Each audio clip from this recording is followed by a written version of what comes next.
Good morning.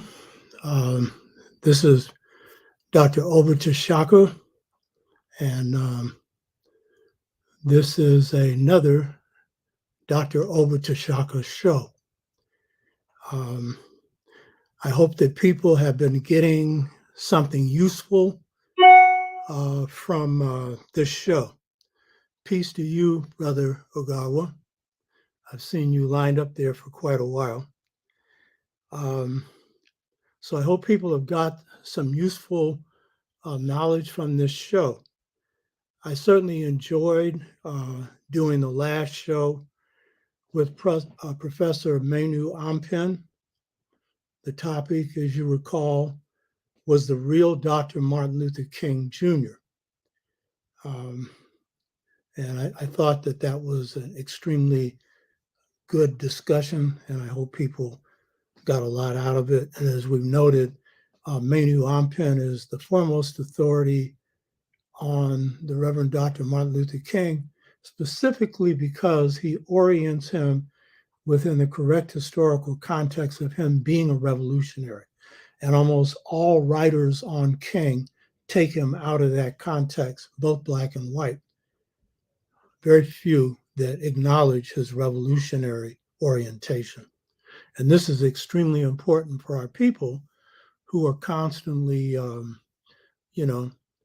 observing his legacy and have great respect for him. But if they have a distorted picture of him, then they don't really understand the message that he left us in full, only in part. The comments on the show on Dr. Reverend Martin Luther King, they come under the show itself, were interesting. One in particular I found real interesting was the comment by one viewer that King wasn't a revolutionary. And he didn't say why, but he implied it based on his love life and being nonviolent. And so I posted a reply suggesting that he and others needed to go back and look at the previous show because the last show deliberately didn't cover the revolutionary orientation of King because we had already covered it. We just briefly mentioned it. But just to briefly note, there's all kinds of evidence that King was a revolutionary. They didn't assassinate him because he was kissing the system's behind. But that isn't the best proof. The best proof is his program and what he tried to put into effect and called for, which was his anti-capitalism, which is a word you don't hear from hardly anybody. Capitalism is usually left alone when people are doing an analysis of what's wrong in this country. Watch the major media, and you don't see capitalism being criticized because the major media is owned by capitalism. So King was an anti-capitalist as a student. He read Marx and said he agreed with his analysis of capitalism. He wasn't a Marxist. There are a lot of reasons for that, but he saw that capitalism is a system that makes the rich rich and the poor poor. And then King was anti-racist. And so when you link anti-capitalism to anti-racism, and then also apply it not only to the United States, but the globe, then you have a profound orientation around his revolutionary thinking. And King put forward ideas on how transformation could occur in this country, and it was under the category of restructuring the country. And that meant a transformation of this country away from capitalism to one that would have an equal distribution of wealth. And I don't know if he thought about it, power. And he was also talking about a reorientation of the country's values away from savage racism and materialism and generally anti-human approach to a humanistic system. So he took a very strong stand that lost him allies, that brought a lot of criticism down on his head, that left him with the Johnson administration angry with him, and probably more than angry with him. So by the end of his life, political life, King, and his life, King didn't have the broad support that he had before because he took a stand on principle. So it's important. I stressed this before. King and Malcolm reached the same conclusion, that this country needed to be restructured. And that is a significant transformation in the direction of the two lines of struggle in Black history in the United States, that of nationalism and so-called integration, which King was not, which we covered in this show. But it meant that two wings of the struggle had converged. And by the end of their lives, they were singing out of the same hymn book. I have a speech I give, King and Malcolm, two who were one and didn't even know it, because Malcolm didn't live long enough to see King's evolution, and King may well have come to appreciate a lot of the agreement that him and Malcolm had, though they didn't agree on everything. So the discussion of King, I thought, was in depth and very good. And we again extend our sympathies to Brother Menu Ampim for the loss of his mother. And I appreciate him coming on the show, especially grieving as he was and still is. And it should be noted with King, took a real stand on the issue of peace and the issue of being opposed to imperialism, especially the war in Vietnam. And while it was mentioned, it needs to be stressed, his wife took that stand a lot earlier than him. Of course, the consequences for the wife taking the stand in him were different. For him, given what he symbolized, it meant power coming down on your head. But the fact that Coretta took that stand as a college student and was active in the peace movement the whole time of the freedom movement indicated her global consciousness. And again, it indicated why she was married to King, and King was married to her. Last week, I started a new edition to the show, and this edition has to do with doing some brief news clips on relevant news that you need to know. And I'll be extending this much further. Today, I only have two, but in the future, I'll probably have a few more. I think this is good because it enables people to keep up on some things that they may have missed. And then, of course, knowing you all who do the chat. And by the way, Loud Zoo, how you doing, brother? And give me a call because there's something I want to ask you to do. So people like Loud Zoo and Agawa and others have a lot of good insight and input for this show, and probably up on a lot of current events. But just in case you missed something, but you probably haven't missed this, but it's for the benefit of everyone that watches the show.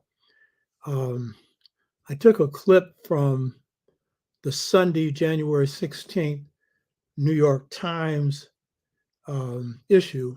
Sunday magazines and newspapers are basically good for the garbage can. I don't even know why I open them, but every now and then you find something interesting.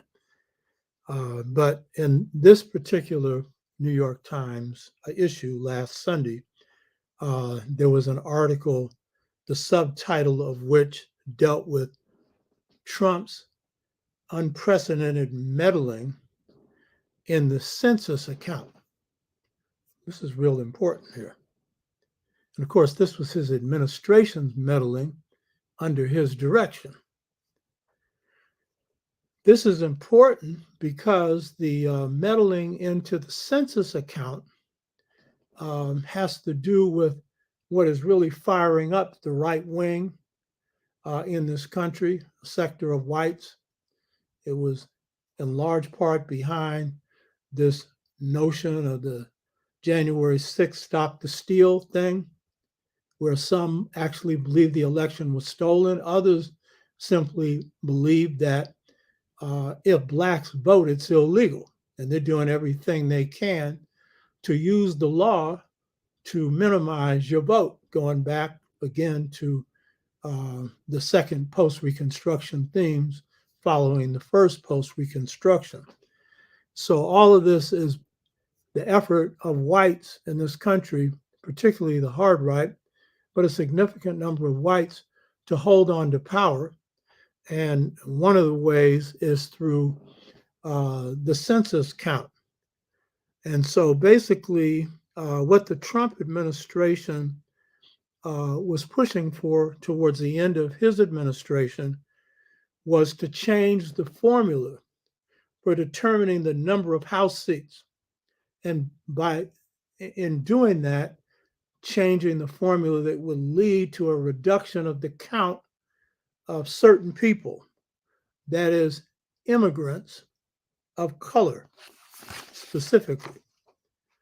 And so this was designed so that when it comes to gerrymandering and generally under the census, simply doing a count for House seats, for example, the count would reduce the number of people of color. Particularly what Trump wanted to do was to remove from the count immigrants in this country who are not citizens, and many of whom are people of color. And in doing that, then that would affect the formula for picking members of the House of Representatives, which has already been stacked in the favor of whites through gerrymandering at the state level. So this was his objective, to exclude non-citizens from the population count, when in fact the population count is a count for the whole population of the country. And of course, this is based on the knowledge that the demographics are shifting in this country and soon whites will be a minority. So this is just one of many measures used to forestall white numerical dominance in this country, which is in decline and will be a minority by 2044, 2045 or sooner. So this is one note. Now, according to the New York Times, this move was resisted by Census Bureau officials. However, Trump put into positions of power people who were pushing for this shift in the census count. So according to the New York Times, this was resisted. The second news item that I wanted to mention, and it's also a congratulations. I want to extend congratulations to the people of Barbados and to its great Prime Minister, Mia Mottley, for having 100% sweep in this election, which was an election for the Parliament and, of course, the Prime Ministership of Barbados, which is the government of their country. They had swept the first election when they removed a corrupt government, the only corrupt government Barbados has ever had, and that was a clean sweep. And this was a clean sweep. And as you know, my wife's a Barbadian, So I got to hear and watch on her cell phone the campaigning. And it was some brilliant campaigning. And the opposition was angry because she called for early elections. Well, that's the opposite. That's the option that you have under a parliamentary system. And I think any time she picked for reelection, she was going to win. And so they even went to court to try and block this. And the court threw this objection out because it was clear they were going to lose. Anytime you lose by 100%, you got to be doing some stuff that's really wrong. Because Barbados, small island, and everybody knows everybody. So if your stuff is good, people know it. If it isn't, they know it. And so Prime Minister Mia Mottley ran a principal campaign, didn't mention a lot the wrongdoing of the party that she replaced, but enough to just remind people that they had garbage litter in the streets, that they didn't have a bus service, that a lot of money just wasn't being used for what it should be used for. So, but the main thing is she ran on her program. And this is what I really want to compliment both Prime Minister Mia Mottley and the people of Barbados and the leadership that she has as a part of her party for doing a number of things. One is very effectively managing the anti-COVID campaign. And the proof of the pie is in the pudding, and the pudding shows that she's been able to keep in her government, and particularly her Minister of Health. And Barbadians are highly educated. They got some real smart people, But the difference is we have real smart people all over the world. Some of them just are crooked as a pretzel. And in Barbados, they're basically honest, And so I want to compliment the government of Mia Mottley, people of Barbados, for carrying out an effective anti-COVID campaign that has kept the infection rate in Barbados and the death rate low. And they've taken some very important measures to guarantee that. Prime Minister Mia Mottley was able to get injections for her people. And most countries of color have not been able to even get the injections. But that's because she cares about her people, and she is also an organizer. She doesn't play around. Another thing that Prime Minister Mia Mottley and her government have done, and she's a Pan-Africanist, and so, which means a person who believes in the unity of Africa and African people, a subject we'll be dealing with today. Want to congratulate her and her government and her people for having created political and economic ties with African states. And this is designed to have some economic benefit for the people of Barbados. But it's being done because she doesn't have a colonial mindset. Another achievement that she has and is continuing to carry out is providing housing for Barbadians, more housing. Another achievement is that when she came into office, the bus service, such as existed, was in shambles. And she has created a national bus service. I won't go into the details, but it was very creative how she did it. Got all these brand new buses in Barbados. How she did it was a sign of a good organizer. In Africa, the Caribbean, and in Asia, and all the world of color, people thrive or try to or survive on small business. And very often they don't thrive because they can't get loans.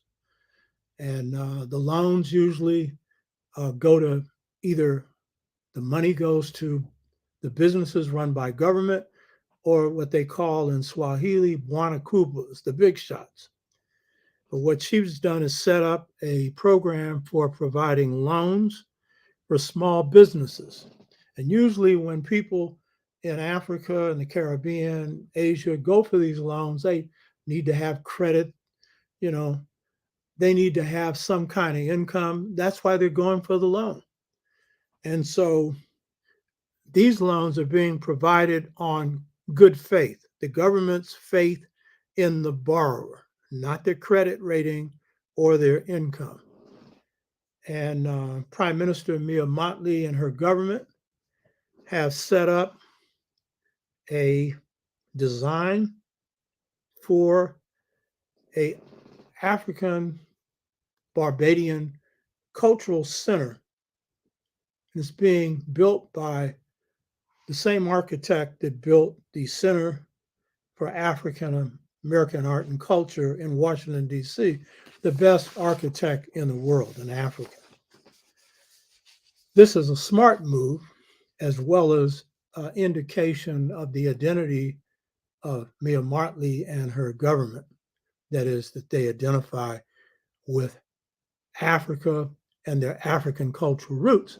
But it's also a smart move because it's a way of providing another distinctive thing in Barbados that will draw people to the country, since tourism is the major income right now in their economy. So these are the two news stories. And I just want to say, as I said before, Barbados is one of the best run countries on the planet, if not the best, one of the best run. And by the way, their people have one of the longest life expectancies in the world, which tells you if you have that, you're doing something good for the people. So check that out. And by the way, I didn't mention it. One of her achievements was to break away from Britain. And now the head of state is a Barbadian, not the queen. And some of us so brainwashed that, we want to keep the umbilical cord with our oppressor. That was a real statement. And she did it in a classy way. Brought the next King of England in to witness this transfer of power and, did it in the Barbadian way. Nice. You know what I mean? The other thing I want to do before getting into the show is to encourage people to subscribe to the webinar on the sixfold stages to mental freedom. Each of these shows show you why this is important, and today's show will as well. And I want to encourage people to subscribe to this show by hitting the subscriber button. It's a simple thing, following a few steps. Due to Brother Ogawa, we're now we have another channel on YouTube that presents brief presentations from previous shows and on other platforms, so including Instagram. Now, this show, when I did a report on the number of viewers for the year, is drawing a global audience from Africa, from the Caribbean, from Asia, and from Europe, with the largest viewership coming from Blacks in the United States. But what's interesting is when I do the analytics on each show, what I find that's interesting is in a lot of cases, sometimes as many as half the viewers are non-subscribers. And yet these are shows, and by the way, in a year and 3 months, there's not been one negative comment on any of these shows. I know people like the shows. And a lot of people go back because, the link, they go back and watch part, come back and listen to another part. or whatever they listen to. So this is saying that you need to hit the subscriber button. This is important because this really affects the algorithms. It affects a lot that we can do here. And notice this show is operating on no outside financing. Nobody's screening anything that's being said on this show. And I would encourage people to go out and also encourage others to subscribe. So today's show is connected to last week's show on the real Dr. Martin Luther King. That show had a central focus on power, the power of the Black movement in the South, and particularly the power exerted by Southern Blacks to achieve two big breakthroughs: the Civil Rights Bill coming out of Birmingham and voting rights coming out of Selma, and the accumulated effect of the Black freedom movement in the U.S. with its support in the South, its support throughout the U.S. So these were significant achievements based on Blacks exercising power. And in last week's show, I pointed out that the San Francisco freedom movement, which was the only successful freedom movement or Black power movement in the North, that it was another example of the exercise of Black power. And I used it particularly to look at King's approach to organizing in urban communities in the North.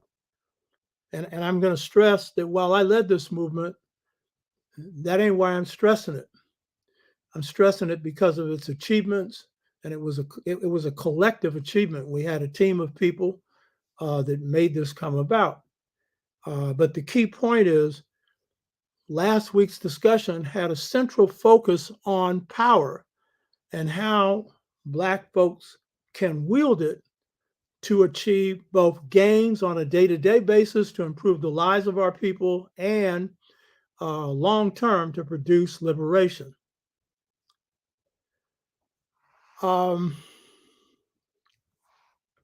So power was a central theme. So central to the discussion of power in the movements of the 60s was its shift to Black power. And while that wasn't the central point of discussion last week, it was an important part. And so I thought it was logical to continue this discussion, centering this time on Black power. And so today's show, as those of you who have received the promotional can see, today's show is entitled Black Power Part 1, Marcus Garvey, Kwame Nkrumah, and Ghana's independence movement. So this is where we're going for this show. You'll see why I chose this topic, particularly focusing on Garvey and Nkrumah and African independence, in particularly this case, Ghana's independence movement. Next week, the show will be Black Power Part 2, the Black Power movement of the 60s and its meaning for today. So why am I starting with Marcus Garvey, Kwame Nkrumah, and Ghana's independence movement? I'm certainly not starting here because this was the beginning of Black power. We've been wielding Black power in the world for a very long time. Kemet was the greatest achievement of power for a nation, and just power and creative power in the history of the world. And as I pointed out before, the C.O.R.E laid the foundation for that. The founders of Kemet in what's called the pre-dynastic period were Anu people, agrarian C.O.R.E. And so while hunter-gatherer societies weren't the big societies that built power, the hunter-gatherer societies provided the vision for just power. And I would suggest when we're looking at this idea of restructuring this society, the most important thing we can draw from are just models. And the African models are, I think, of all, the most important because they are the most just on the planet. Not that all African societies were just. Get that straight. So I'm not focusing on Garvey and Nkrumah and the African independence movement, in this case in Ghana, because this was the first or second move towards Black power in the world.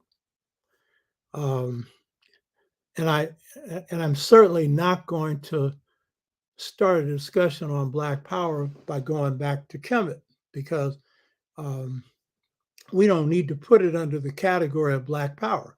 Just looking at African history, it covers a whole lot. Because if I did that, then we will be having a series of courses on our history, which will we be doing over time. So the main reason that I'm taking this approach is because the Garvey movement and the African independence movement, particularly in Ghana, which was the first nation to achieve independence south of the Sahara in the 20th century, the Sudan being the first. And the main reason then for taking these two themes is to provide what I consider to be the best window for understanding the connection between national power and global power being wielded by African people. And one of the ways we confuse ourselves on the question of power, and this is one of the things that King raised when he made the point that I quoted last week, that they had not been trained, people in the movement had not been trained, he in particular, was an honest self-criticism to wield power. He was honest about it. So one of the ways you get some training in how to wield power is to understand the connection between your local, state, and national organizing and building of power to the global arena, because anything that's national is proceeding from the local, moving up to the national level. So how do these connect? And it's one of the best classrooms for understanding power. And it will also divest you of the notion that you're completely powerless, because we're going to see how one movement of Africans in the world affects another and affects global change in the world. And so it's a myth to think that you're powerless. And we'll go into that again in a minute. I've been given a lot of examples of that over the last year and 3 months. So this is especially important for the position of Africans in the world at the end of the 20th century throughout the 21st century, these connections that we'll be talking about today. It's only one, there are many others. So when we understand how the Garvey movement ties into African independence movements, we get a deep historical insight into Black power when it's effectively operating on the national stage. It can then trigger things that happen on the international stage. Note I say when it's effective, you know what I mean? And when we look at Garvey, his movement, that was a very effective movement and very powerful. And so this suggests that in understanding power, and in this case, Black power, the globe is a gigantic classroom. And just as I said about the movements for change in this country, you have two teachers. You have your people, and in this case, on the global level, the people of any part of the world you're studying and the forces they're going up against. And so when you see how power is exercised in that arena, then you have a better idea of how you can effectively exercise power where you are. And for me, I'm always looking at strategies, tactics that work in the world. And my books, The Art of Leadership, Volume 1 and 2, as I pointed out before, had 3 drafts. You could do this on a computer. First one was my experience, then of 30 years of organizing. Now it's 62 years. And so that was the first level, my own personal experiences in successful organizing. Second level was our people's experience in this country in successful organizing. And then the third one was the experience of African people, people of color, and any people in the world who are struggling for just change and transformation under the rubric of liberation. And that's important because methods that work in one part of the world can be used to empower you in other parts. And in fact, I've given this example before. I wouldn't be alive and my members wouldn't be alive had I not been in Britain to pick up a book called Low Intensity and Peacekeeping Operations by General Kitson.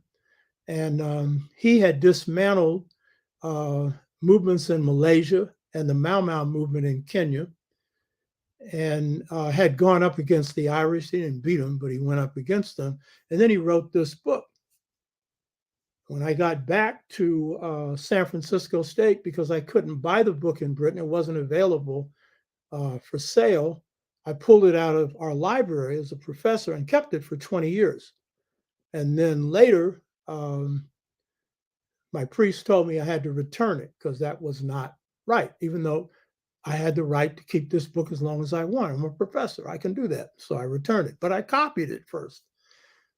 Had I not studied this book, when the FBI ran low intensity operations on my group, they would have taken us out because that is an invisible move. That's their best move. Much better than COINTELPRO that they had run on me. So I was ready for it and kept our people alive as a result. So the globe is a classroom. And don't think that because somebody who's doing something ain't Black, you can't learn from it. As John Henry Clark often taught, African history is world history. You study yourself, but as his master, Arthur Schoenberg, had taught him to study the world first. And that ain't the way I started. But when I apprenticed under John, that's the first thing he did was give me some white people to study. I've been studying for years. Pointed this out before. He told me to read Decline of the West. I told him I had read all of Spengler's books, and then who's the author of Decline of the West. And then he told me to read the 6 volumes by Churchill, which is a lot of propaganda on what he did in World War II. And I read it, you know what I mean? So, but what John was really giving you a message on is African history operates in the context of the world. And if you want to know African history, you need to be studying world history as well. So this exercise into the theme for today, Black Power, Part 1, Marcus Garvey, Kwame Nkrumah, and Ghana's independence movement is important because we're looking at the global connections and how what you're doing in one part of the world affects what you're doing in another part of the world. And you'll see you've been exercising quite a bit of power. And you can exercise more when you're better organized and more conscious of how this power works. One of the key things about looking at how power operates nationally and globally and how they interact and influence each other is to see the role that culture plays in liberation movements. And I've quoted Cabral, who you always see behind me, as making the point that the liberation movement is an act of culture. And so when we're looking at these global power connections, we are particularly looking at how movements for change are cultural expressions, and as they take on entrenched power, oppressive power, in this case, we'll be looking at the Garvey movement and the power structures it took on, which were multiple, including the United States. And when you're looking at how Africans moving for independence were taking on colonial power, and now neo-colonial, which is indirect economic power, then one of the things you're examining is how people change in the course of struggle. King observed when he was looking at the Montgomery bus boycott and other movement activity that the people had changed to what he called the new Negro. And by 1965 to 1966, the new Negro, who was calling himself and herself Black, and then African American and Black.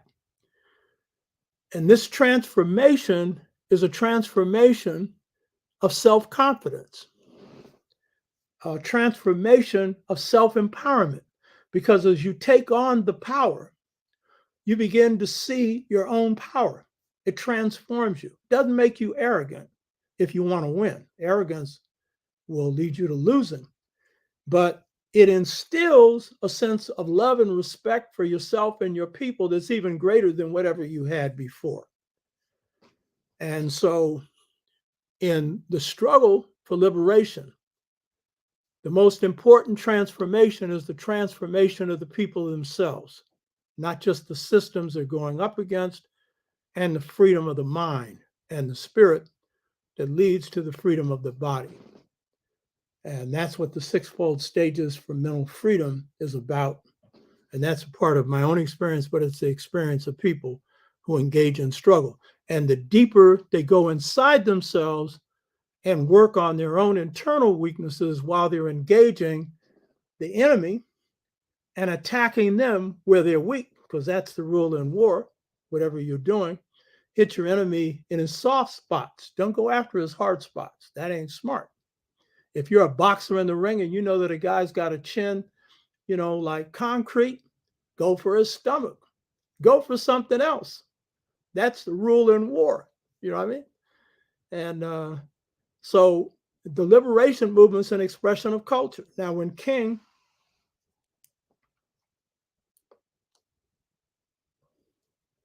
made the honest self-criticism that he hadn't been trained in how to achieve power, and it was a self-criticism that the movement itself needed to take, because we're generally entering the struggle unprepared.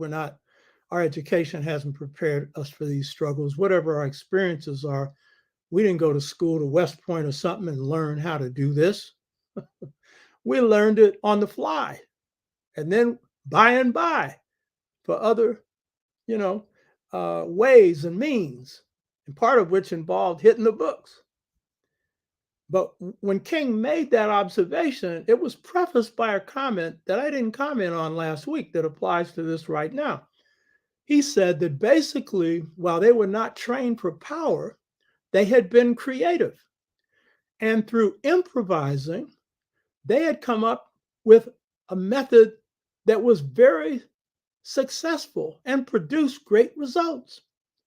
Now, to say that you didn't know how to exercise power, you weren't trained in it,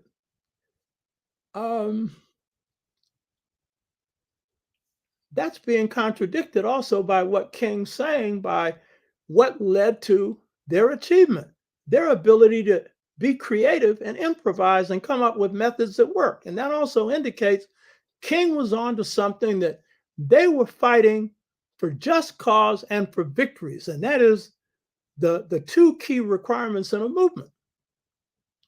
And when you're talking to anybody who's building power, the question is, what victories have you had? And if all you've had is defeats, you better go back in the corner and check out what you're doing. If you're a boxer and you get knocked out every time you're in the ring, it's time for you to stop boxing, or get a better trainer, or get opponents you can beat. But what's the point of that if you're getting chumps when the goal is to be the best? Maybe you just aren't good at that. You know what I mean?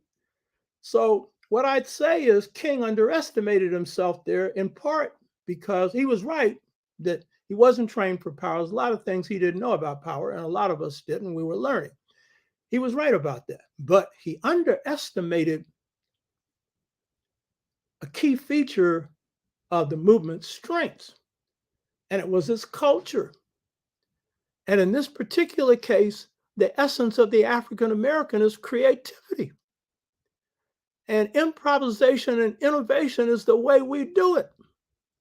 And they had come up with a new set of jujitsu rules that wrestled a system much stronger than them down and whipped them.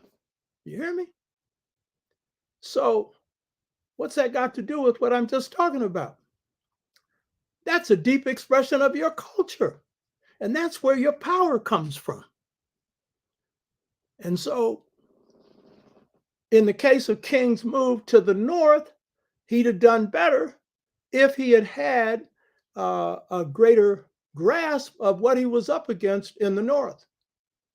You know, the urban dynamic, which is also a dynamic for Blacks in the South who have moved into the urban areas, but it's real special up here in the north, real complex. And the San Francisco one we fought in was the second most complex one in the country. I keep driving this one home because y'all don't get it. That was a bad mother for you. You hear me? Bad mother for you. And a lot of my views now come from lessons I learned through the complexities of that movement and then subsequent ones and others that have occurred in the world. So while King was right, we need to study power, learn how it works. As Menu Ampin said, his best classroom was his movement experiences and organizing in the North. That was a classroom for him. Now, the Garvey movement, which is called the UNIA, Universal Negro Improvement Association, had its headquarters in New York City. But its largest following was in Jim Crow Southern United States, where to just be Black made life dangerous. Queen Mother Moore was one of the members of the Garvey movement in Louisiana. And she talked about how when Garvey came to Louisiana, to New Orleans to speak, they denied him access to a meeting room. And the UNIA members came out with their guns and forced the sheriff to open up the room for Garvey to speak. You hear me? Malcolm's father came out of Georgia, you know? So the largest following of the UNIA was in the southern part of the United States, where this Black freedom movement came from in the 60s. And interestingly enough, its leader was Marcus Mosiah Garvey, a Jamaican. And it's interesting that the Reverend Dr. Martin Luther King chose Jamaica for his yearly rest, reflection, and writing, which was smart because his schedule was so jam-packed he didn't have time to breathe. So I know he knew something about Garvey, you know? So the Garvey movement was the largest movement and the largest organization of Black people in the history of the United States. And therefore, why'd I pick it? It's a powerful example of Black power. Garvey never used the term Black power. And by the way, it's a powerful example of Pan-Africanism, which means one Africa. Garvey never used the term Pan-Africanism. In fact, he associated with Du Bois and was often in conflict with Du Bois. He was more consciously an Ethiopianist who drew from the biblical passage, "Princes will come out of Egypt, Ethiopia shall stretch forth its hand unto God soon." But he was the best practitioner of the idea of African unity on the ground for his time. and would have a powerful effect on the world.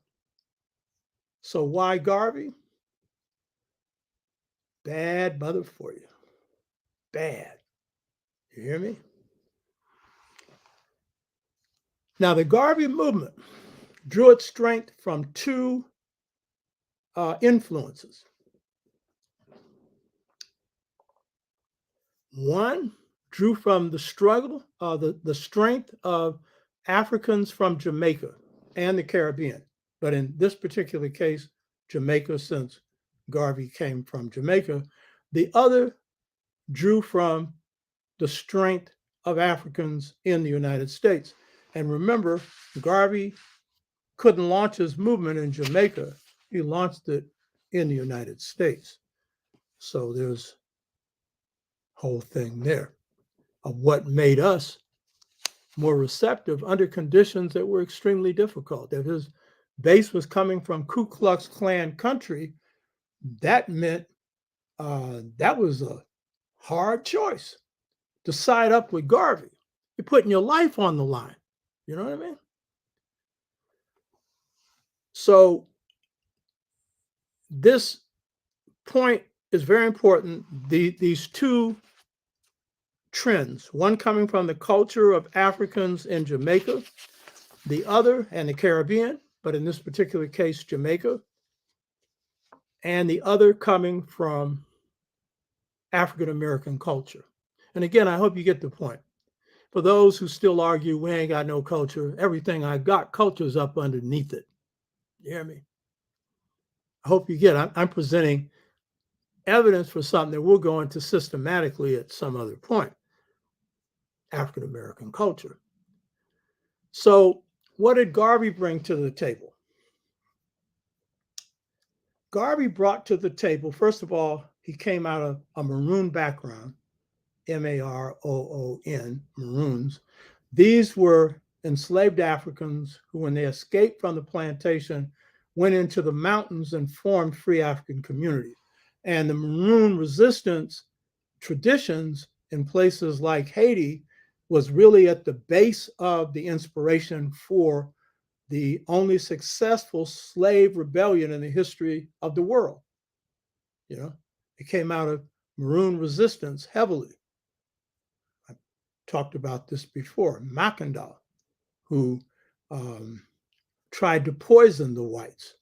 And he was the major influence on Toussaint Louverture, contrary to what a lot of historians like C.O.R.E. James have suggested, that it was mainly the French Revolution. So, and while that was an influence, it was not the primary influence. And so Garvey came out of Maroon background, and the Maroons in Jamaica had successfully carved out some space that they controlled in beating the British. They've not been able to free the whole island as the Haitians were, but they were able to exercise some real power. So Garvey comes out of that.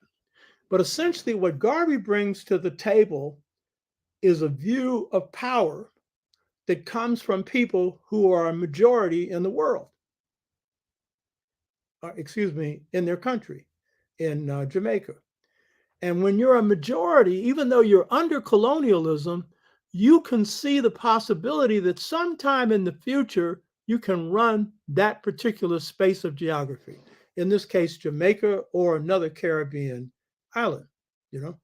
So Garvey brought to the table, when he was organizing the UNIA and brought it to the United States, he brought this idea of political independence, and in this particular case, independence from colonialism. So this was Garvey's contribution, very important. And Blacks would flock to it because we also had dreams of what Garvey put forward, the independence of Africa. For hundreds of years, many Blacks in this country dreamed of returning to Africa and named their churches after Africa, named their associations, the Free African Society, and many others after Africa. So we were wide open to this. And one reason why Southern blacks were most wide open, of course, most of us were in the South, but still we had some in the North. They were most wide open because they were closest to those roots. And they were also facing terror and could see that Africa could possibly be a place where they could live better than here. So independence from colonialism was the main ingredient that Garvey brought to the political table. From blacks in the United States who had shaped a culture during enslavement that had to be creatively constructed, whereas the culture of Africans in the Caribbean was just dropped straight from Africa into the Caribbean. And then whatever modifications occurred through enslavement, but basically much pure African culture. We had to recreate culture here, drawing from fundamental principles of Africa and injecting some new ones. And this one here is a new one. And this is the primary ingredient that Garvey drew from us. And it was the ingredient of race consciousness. While Black culture is a lot more than race consciousness, it's got a whole lot of ingredients in it. We've talked about some of them before: spirit, a whole democratic and humanistic ethos, a whole bunch of things I'm not going into now. But the key ingredient that really made the UNIA fly was this concept of race consciousness. And it was the glue that helped create a sense of oneness among Blacks in the United States and when taken elsewhere throughout the world. Now, to understand the Garvey movement, it's very important to look at some key research. Most of you ain't going to do this, but some of you have, and others of you may be encouraged to. And there's a lot of different material on Garvey. The most important are the 13 volumes on Garvey provided by Robert Hill, called Marcus Garvey and the Universal Negro Improvement Association Papers. 13 volumes.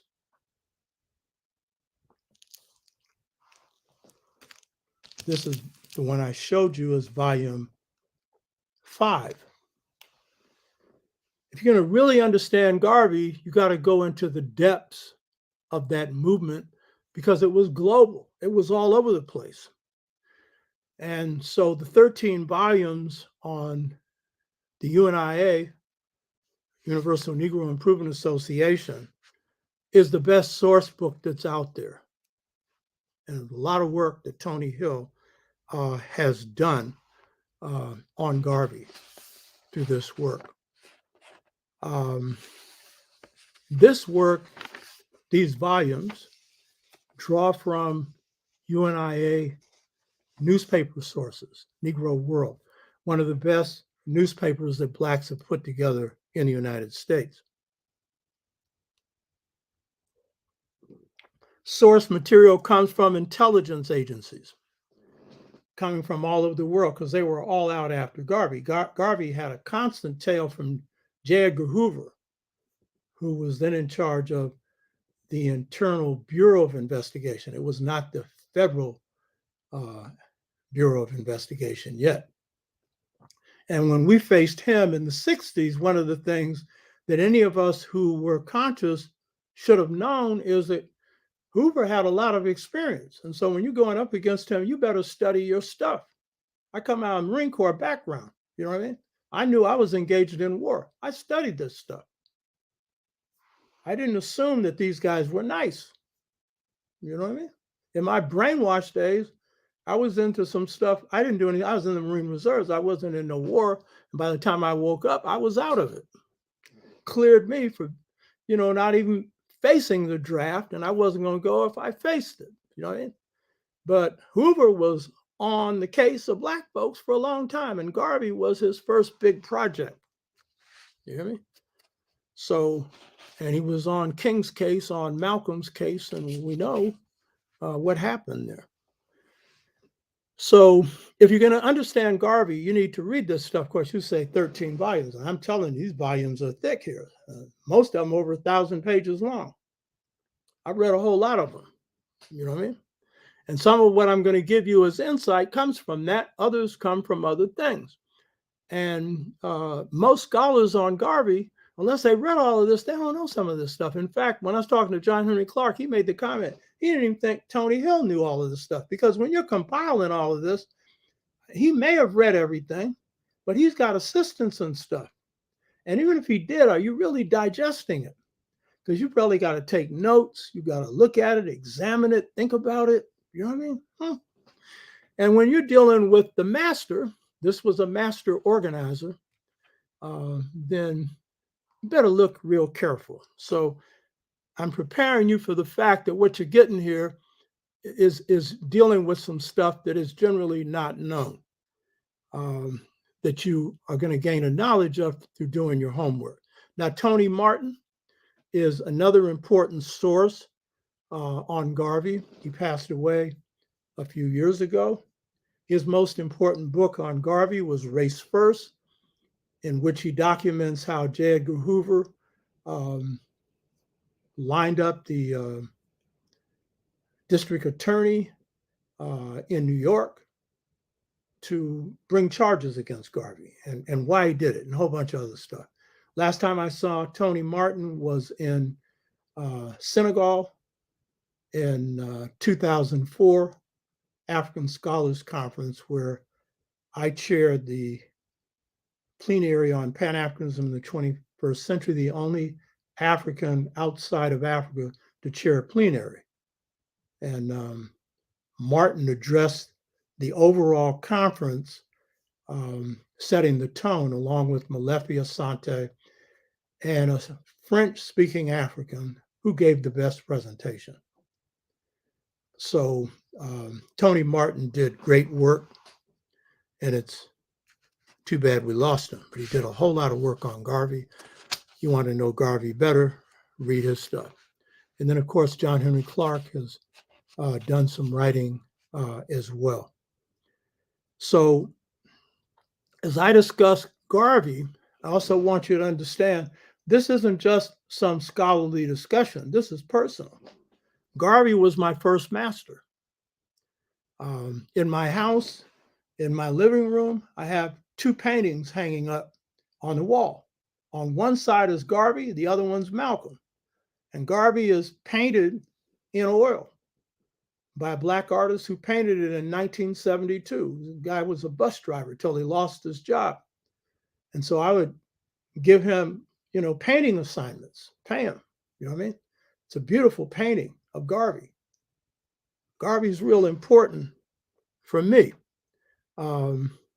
It's to Garvey that I owe my skills as an institution builder. This is one of his contributions as an organizer, institution building, especially economic development. Now, I owe those skills partially to my mother, who was good at business, as my brother was. In the movement, very few Pan-African nationalists are good at economics. In fact, they're broke. You know what I mean? And they think that that's a great thing. Now, if that's all you can do because the system is bore down on you, fine.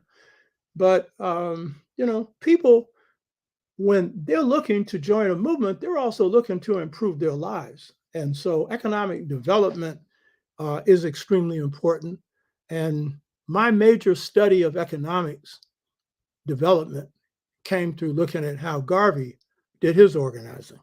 That was most important. And then when I underwent my awakening, the 6-fold stages of mental freedom, woke up, then I began an indirect apprenticeship under Garvey. What's an indirect apprenticeship? The book I'm writing right now on SEBA is looking at 6 masters, Obinga, John Henry Clark, Ella Baker, Emil Carper, and others. And a number of them did both direct and indirect apprenticeship. Indirect apprenticeship is where either a person is not around you and you learn from them, or they passed on and you study their work. And most direct apprenticeships where you are in the presence of the person, you also do a lot of indirect apprenticeship, like with musicians. You'll see musicians who will have face time, be in the presence of masters and learn from them, but then also will be listening to their music and stuff at one time on records or CDs or whatever now. So there's direct and indirect apprenticeship. Since Garvey died in 1940, I was born in 1939. Obviously, my apprenticeship was indirect, but it was serious. You hear me? Serious. I read everything I could find on Garvey. And the stuff that I found useful, internalize it, operationalize it, and use it in my organizing work. A couple of times a year, I would travel to New York. This is between 63 and 66 when I chaired San Francisco C.O.R.E. and Congress of Racial Equality. I went there for executive committee meetings. All chapter chairs were on the National Executive Committee and had a say-so in policy. And I would stay at the YMCA in New York and study at the Schoenberg Research Center, Arthur Schoenberg collection. And Schoenberg was John Henry Clark's first master. And so I was then, because of my awakening, engaged in movement action and at the same time study. And when I went to New York, I would go by Michaud's bookstore. Louis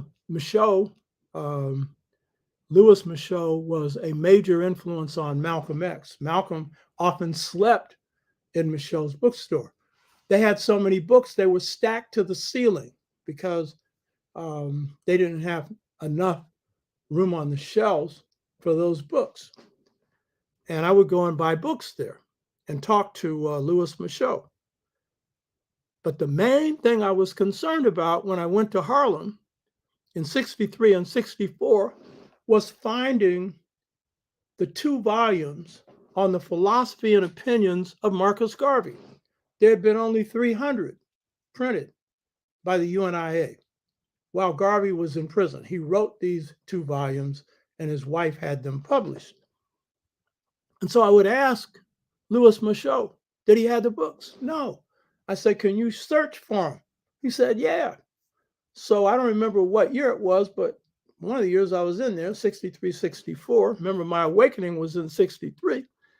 And Louis Michaud, I go to the bookstore, he says, yeah, I got the 2 volumes. He showed them to me.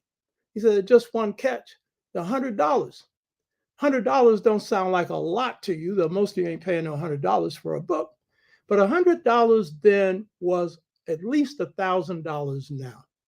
I rented a 1,400 square foot Victorian flat in the Fillmore for $200 a month at its highest for 10 years. And when I started at San Francisco State, I was only making $850 a month as a lecturer at the lowest level, full time.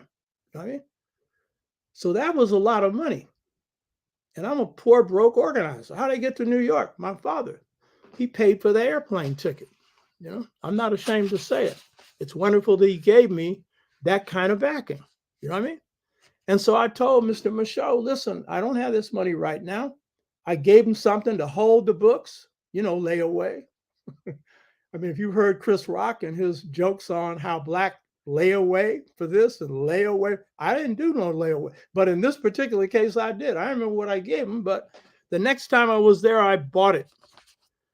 And so this right here, and I've shown this once before on the show, this is the book that I bought, Philosophy and Opinions of Marcus Garvey. This is volume 2.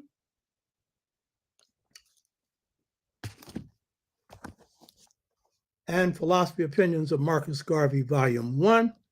And I gave this Volume 1 to Julian Richardson to copy, and this became a book that he published so that Blacks could have access to it.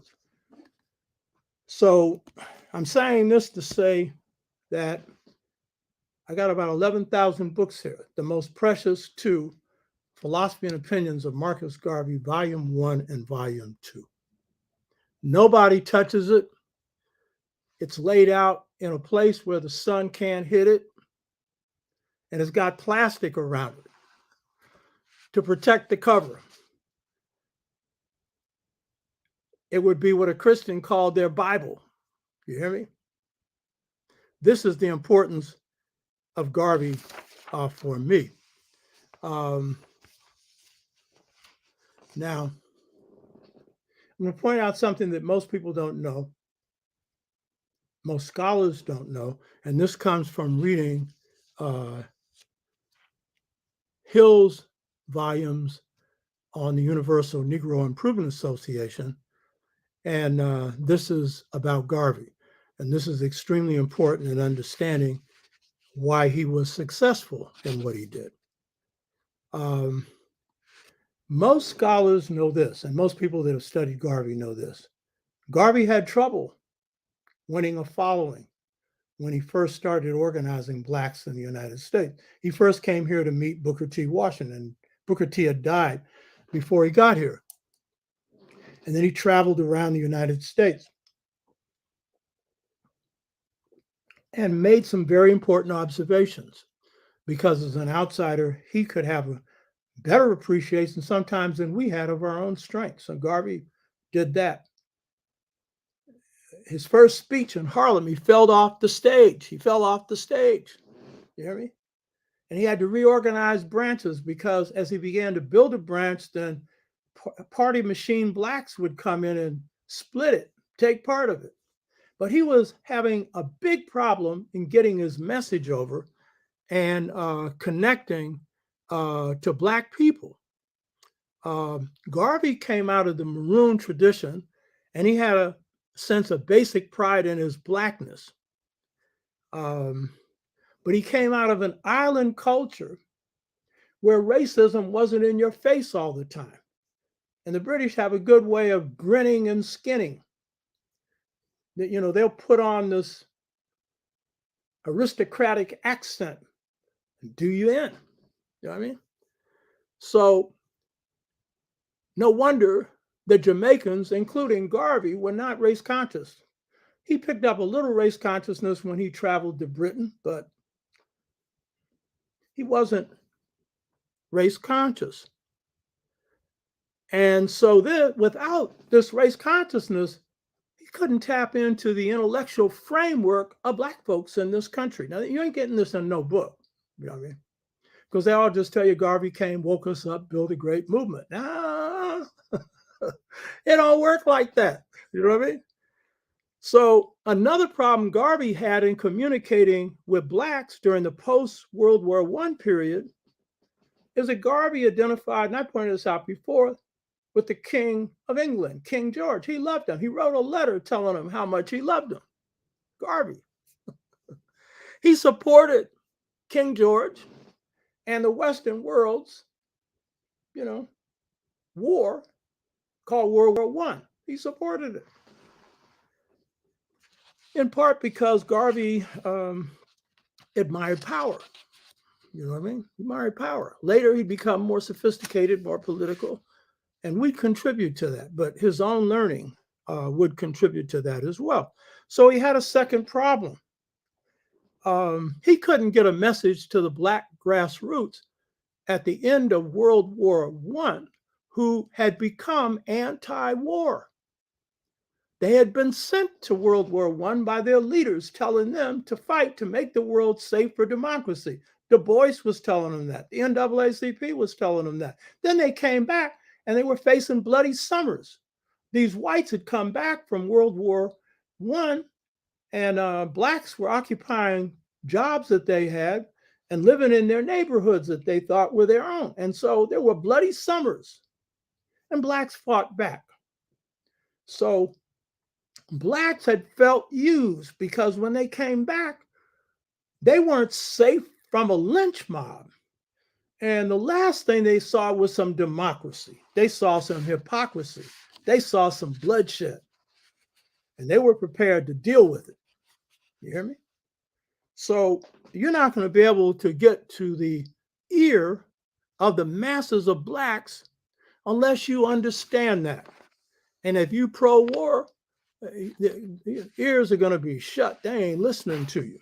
You hear me? So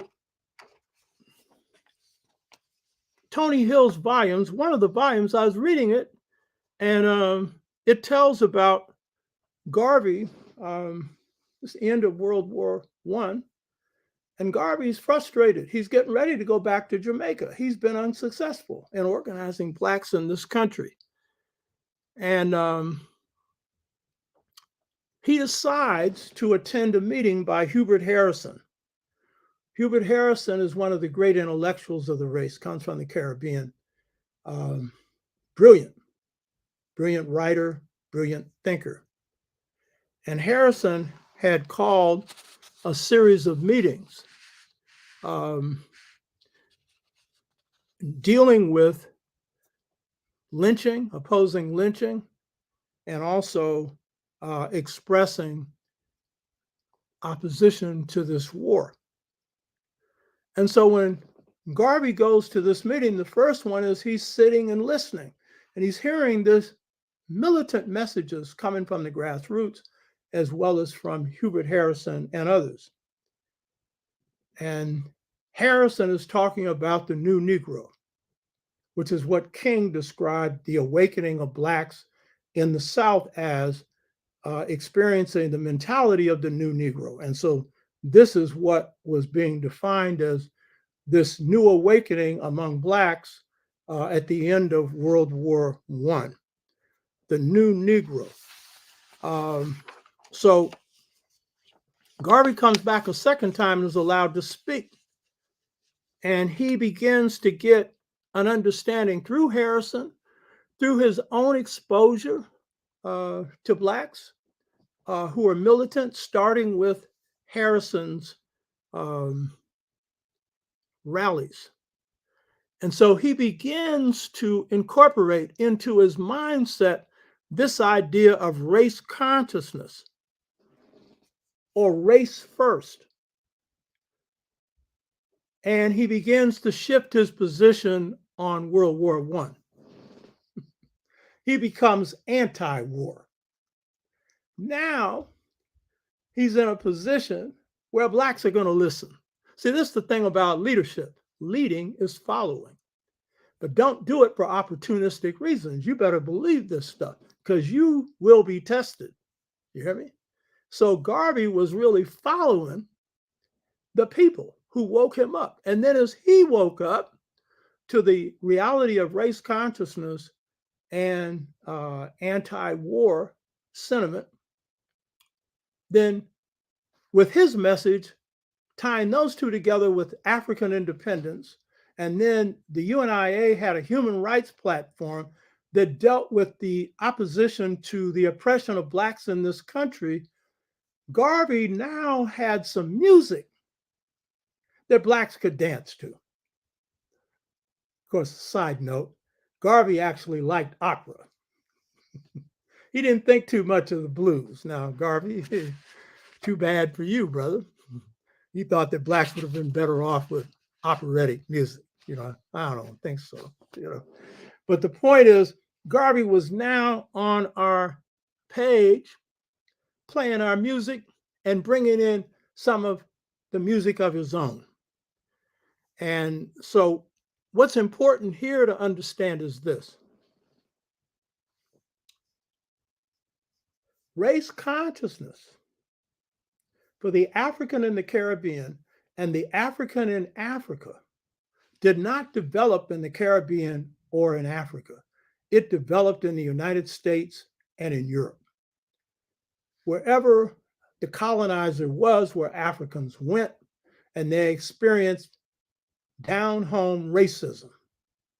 And the place where they experienced it most was the United Snakes of America, especially if you travel through the South, but any part of the country.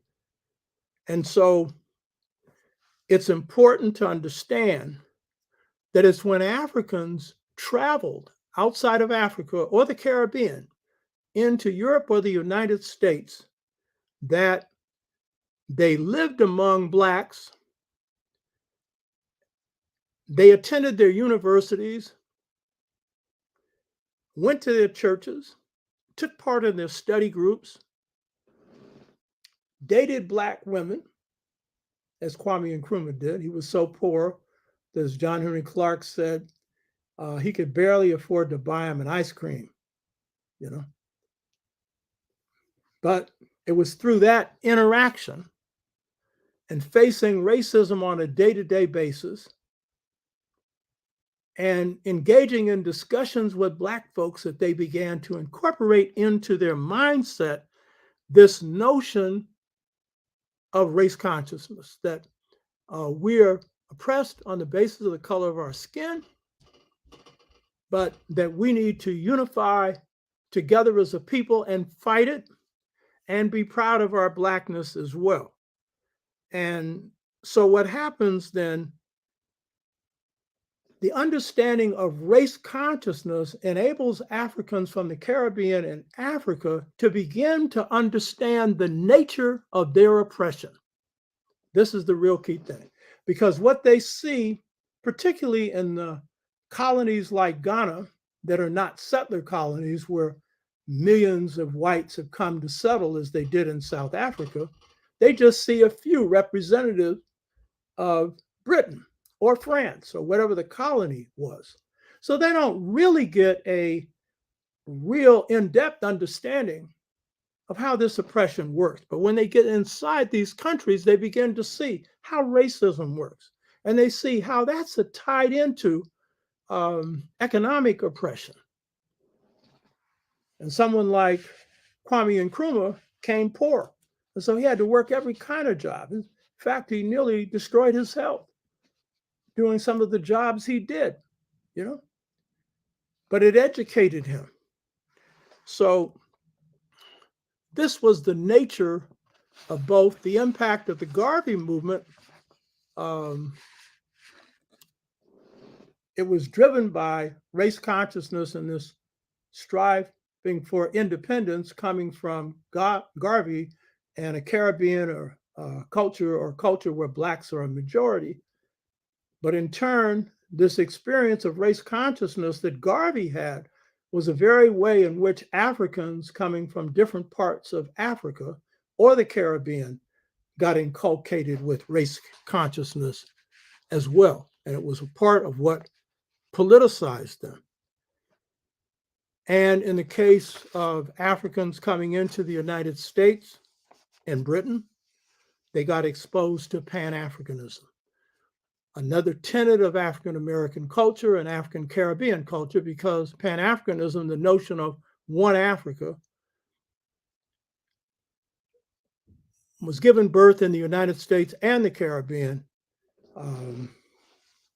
especially Trinidad, where you have some of the strongest Pan-Africanists coming from. George Padmore, C.O.R.E, James, Kwame Nkrumah himself, you know. But it isn't just that race consciousness impacted Africans who were coming from Africa or the Caribbean. Race consciousness impacted people of color who were also being colonized.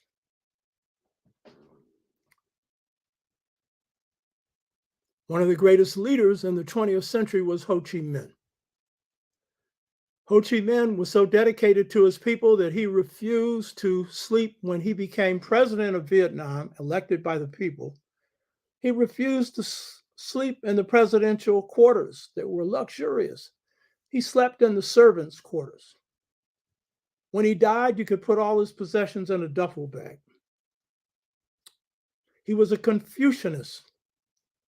That is, he learned from his father ethics. Confucianism is about ethics.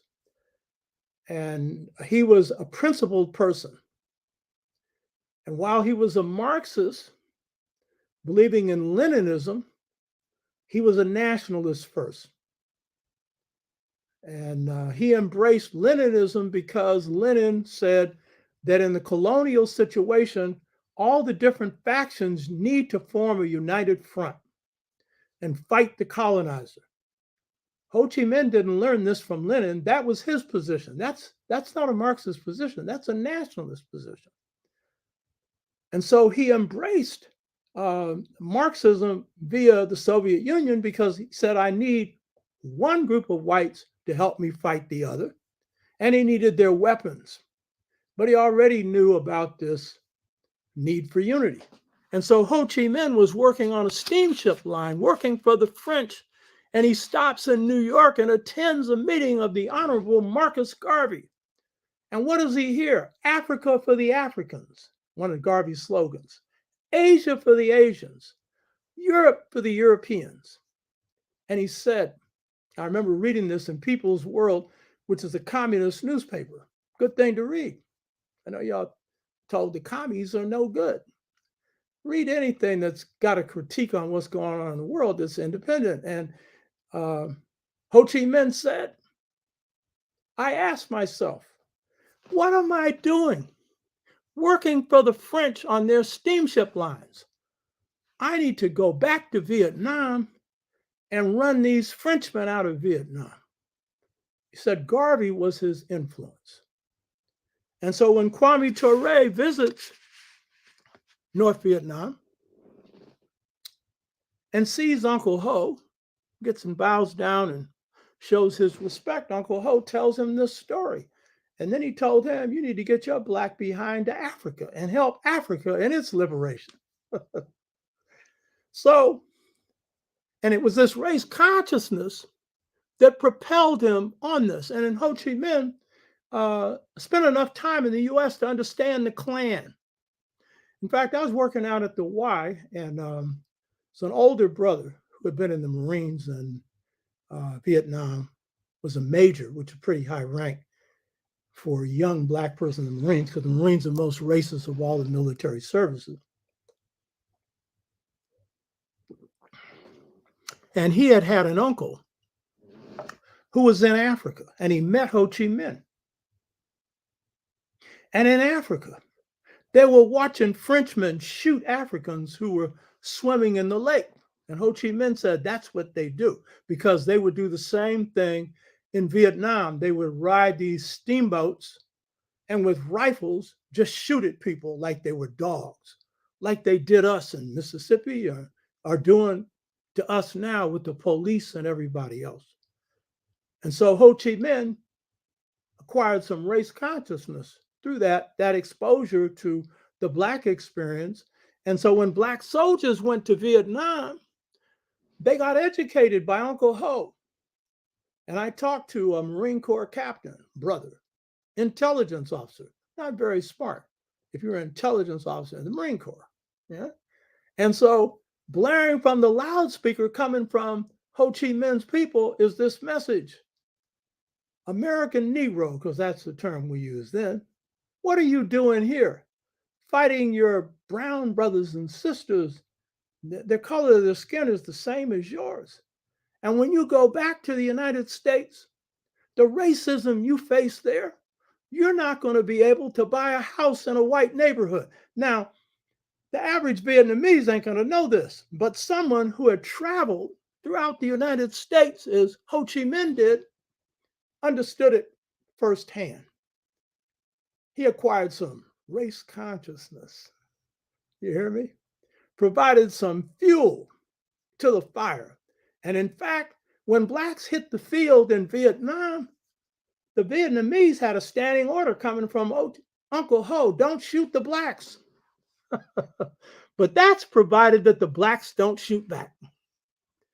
And it got so bad that on some of these patrols, blacks weren't being shot at. So Westmoreland, who was one of these dumb 4-star West Point graduates who got his butt kicked in Vietnam, that's why I say he's dumb, had any sense, he'd pull out. You can't win no guerrilla war. And so Westmoreland started having all his soldiers blacken their faces so they could get a black pass. It didn't work. You know what I mean? So race consciousness didn't just propel consciousness in the African world, Caribbean or Africa, but in the world of color as well. And Garvey played a big part in that. So when you're talking about power, and we ain't got any, ain't that some power? You know, as sister said, ain't I a woman? Ain't that some power? I think so.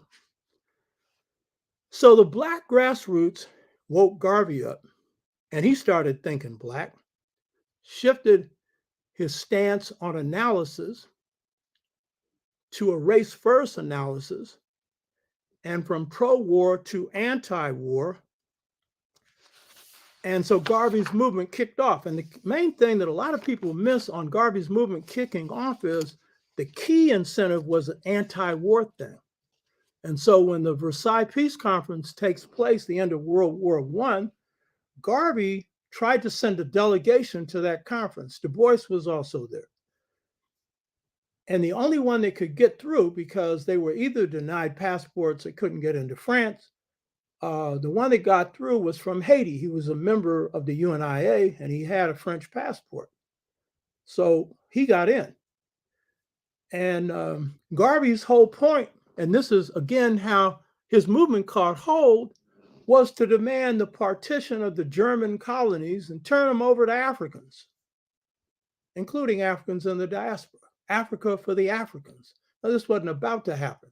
But what happened is, because Garvey was such a good propagandist with his Negro World, was one of the largest circulations of any paper and the largest of any black paper in the United States, Garvey was propagandizing Africans everywhere.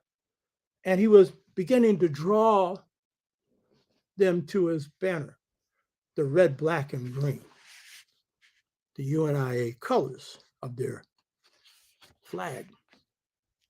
Because Garvey was operating like a nation within a nation. And so within this nation within a nation, Garvey was the provisional president of Africa. And then you had a president of the United States, of blacks in the United States, a man named Eason, who led the Philadelphia branch of the UNIA, which Malcolm's father and mother were members of. And according to John Henry Clark, Eason was a better speaker than Garvey, more imposing, tall, and everything else. But he spoke to the needs of blacks in this country. They're operating like a nation. They had a paramilitary group, which the Fruit of Islam was patterned after. And by the way, the Honorable Elijah Muhammad was a corporal in the Garvey movement. He never denied it. When people had asked him, he never said no, and people in the movement said he was. And part of the Nation Islam was patterned after the organization of the UNIA, especially their business organization and their blackness, not their Africanness, but their blackness. The Garvey UNIA movement had a black nurses corps. That would imply you'd need nurses for something, huh? What could that be? He had a black church, the African Orthodox Church, led by Bishop McGuire. And some of the most advanced Afrocentric thinking came out of that church, even more advanced than Garvey's. You hear me? Because, you know, you can't have a movement of black folks unless you got a spiritual component to it. The key thing about the Garvey movement is the UNIA was the first organization in the United States to organize a mass struggle for African independence from colonial rule. That was the main thing, because bringing in this vision of Africans ruling themselves, coming from a place where Africans were a majority and were colonized, then Garvey could understand the anti-colonial struggle. And by the way, one of the people that Garvey studied were the Irish. And as racist as the Irish have been towards us, still, they were the British first colonial project. They sent the Scots-Irish into Ulster, told them, which was Irish land, told them they could have it if they chopped the Irish heads off or scalped them. You hear me? And so the British experimented on colonialism with white people, in this case, the Irish. And so Garvey, in traveling to London and doing some study there, he observed the Irish and how their movement worked and learned some lessons from them, something that a good organizer does. Another thing that Garvey was doing was, and this is again global power, an example of global Black power. Garvey sought to create an international Black power alliance after World War II, a Black nationalist, a Pan-Africanist globally. This was like the Black International. And Stalin and them, they tried to counter this by coming up with a position called the Black Belt South to counter Garvey's Africa appeal, that Blacks should get a nation in the South. That was their attempt to counter it. But Garvey had a big impact on Africa. That's not generally understood at a time when Africa was under lockdown. So the South African Department of Native Affairs reported in 1921, this is colonial department, that there were UNIA, Universal Negro Improvement Association branches in Cape Peninsula, in Claremont, in Cape Town. In July 1923, 5 new South African UNI divisions were launched, along with divisions in a place in South Africa called West London and in Pretoria. The Pretoria branch had 100 members. And you had Africans in other parts of the world identifying with this movement. The king of Swaziland said this: he had only heard of 2 great Black people in the whole wide world, Jack Johnson, who was knocking out white people at a steady clip, and that was a bad brother. Bad is good. And Muhammad Ali patterned himself a lot after Jack Johnson, though his style was Sugar Ray Robinson, the best boxer in history, period. He had the best record.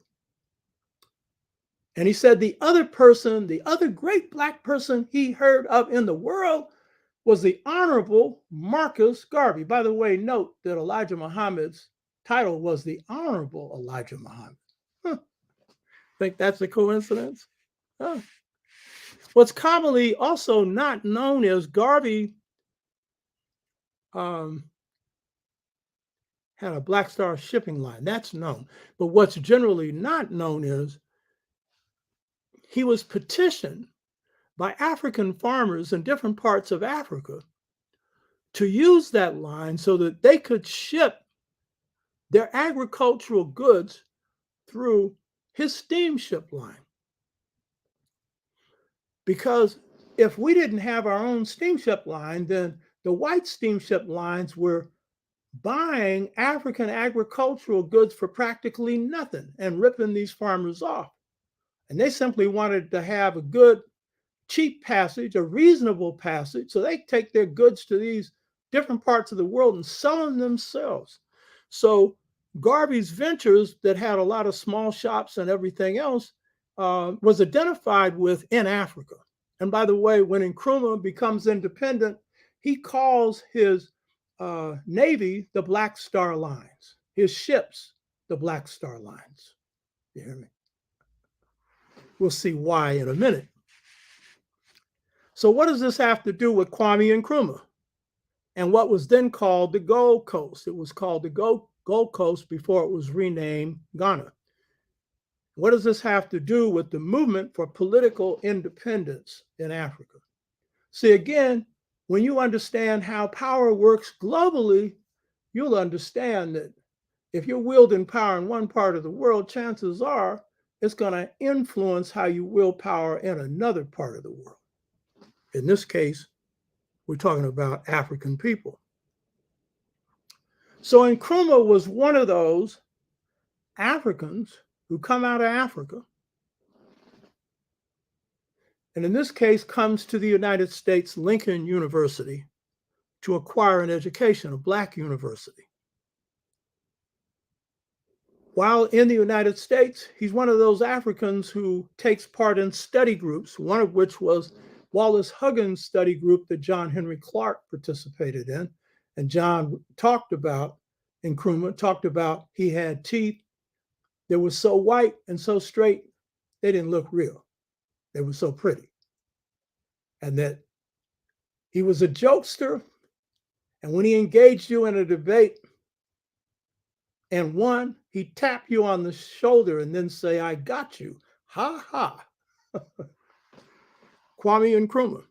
He's studying under Wallace Huggins and other Black scholars some in-depth stuff on African history while he's gone to Black University. Nkrumah is being educated in the streets of Harlem, and particularly the corner street orators. And he was a preacher. You know, he majored in religion and economics. So he preached in Black churches. And you say, oh, yeah, well, one thing about that is you're in close contact with the people. And you also get to sharpen your oratorical skills, because Blacks in the United States got some of the best oratorical skills in the world. You want to really polish your stuff, get in a Black church and see if you can move an audience. Good luck. You know what I mean? So Nkrumah was being instilled with Black culture as he brought in Ghanaian culture into this country. And his mind was being reshaped along race consciousness and the political vision of Africa, Pan-Africanism, to such an extent that he called his version, the United States of Africa. I pointed this out before. When he's later in exile in Guinea, his publisher is saying, doesn't that sound a whole lot like the United States? Don't you think you need to take the United States out of that? He said, once we unify Africa, we can change that. I think, no, you need to change that before. But the point is, the idea of Pan-Africanism came from Black folks. That's one of our political bags. And he does his advanced study under George Padmore, real name Malcolm Nurse, who was the highest ranking Black in the government of the Soviet Union before he broke with them. He was a colonel in the Soviet Union, had been a Marxist until he decided that he wasn't going to pursue Stalinist efforts in Africa to align with the colonial powers, because now they're fighting the Germans when those colonial powers are oppressing Africa. So he broke with them. But Nkrumah again goes to Britain and gets to apprentice under master organizer George Padmore. And as I pointed out before, was an assistant of Padmore's in organizing the Fifth Pan-African Congress, the most important meeting of Africans in the 20th century, where Africans got together and didn't just pontificate, they charted the course for African independence, and Nkrumah would be the first one to leave Europe and go back and lead a successful African independence movement. I always put successful. Hey, you get no damn struggle and get whipped. Successful, you hear me? And this is what I'm going into now. So Nkrumah gained in his sojourn here race consciousness, a sense of African unity and its importance. And he said this: of all the books he has read, the books that inspired him most were, guess what? The philosophy and opinions of the Honorable Marcus Mosiah Garvey. And by the way, hello to you Jamaicans. Y'all is bad. an island that is large in the scope of, at least comparing it to some Caribbean islands, but small compared to the world powers, y'all play way out of your size. Whether it's in sports, whether it's in politics, whether it's in the arts, with the bad Bob Marley and the Rastafari. Give credit where credit is due. You hear me? So you see the connection now between Garvey and Nkrumah, between blacks and Garvey. This is all about power, baby, but it's also about love, because Nkrumah developed a great deal of love for blacks in this country, as he did for his own, already have for his own people, and we towards him, and Garvey as well, both ways. You know what I mean? One people, even though we come from slightly different environments. You know? So what we see then is African American culture and African Caribbean culture was a big inspiration for Kwame Nkrumah. And the fact that Garvey was a leader who called for immediate independence.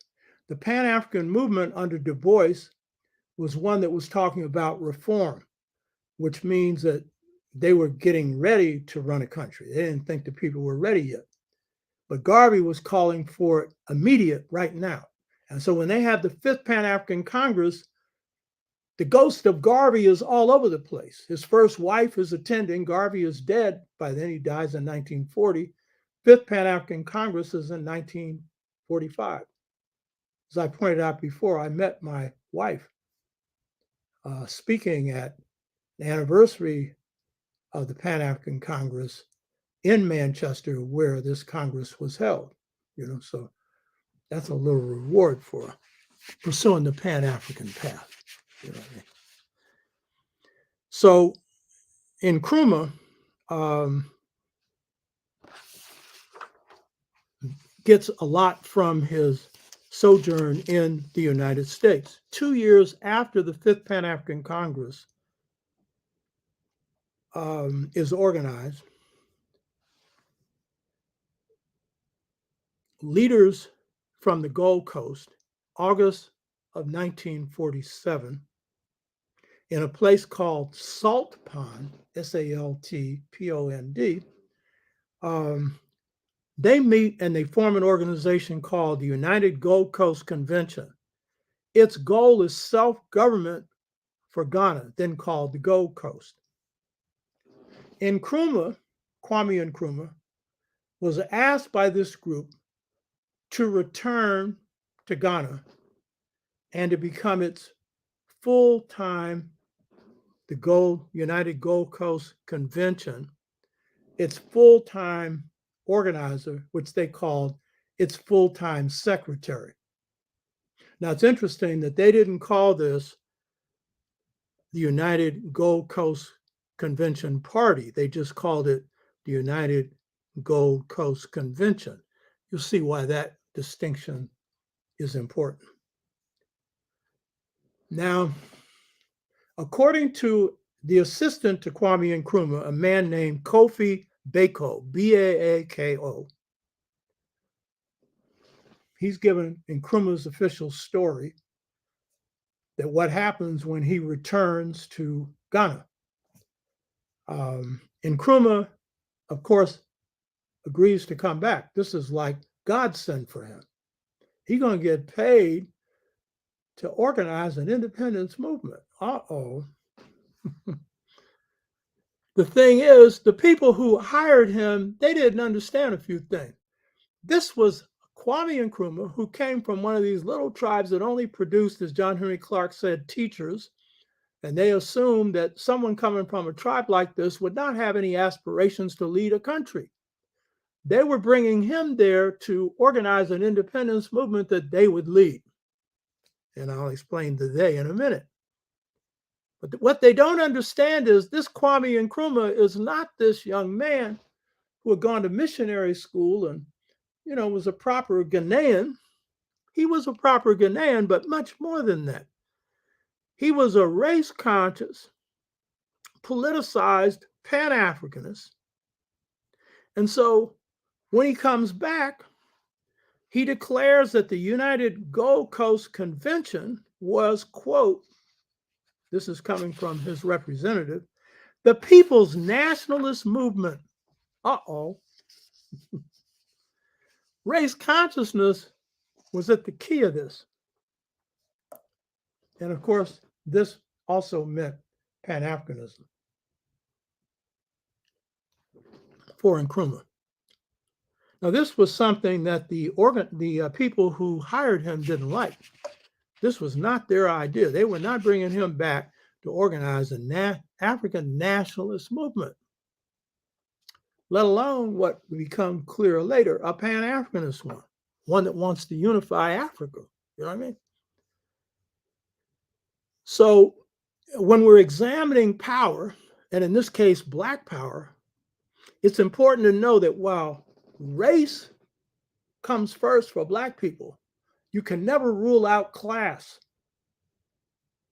That is the way in which your education, your skill set translates to a position in the social structure.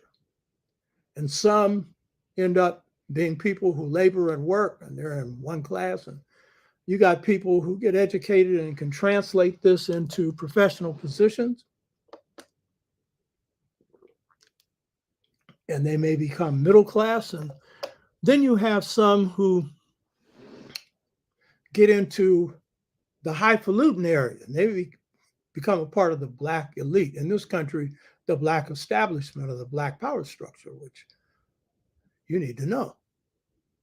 Because one of my first lessons in the movement was that there's class and then there's ass.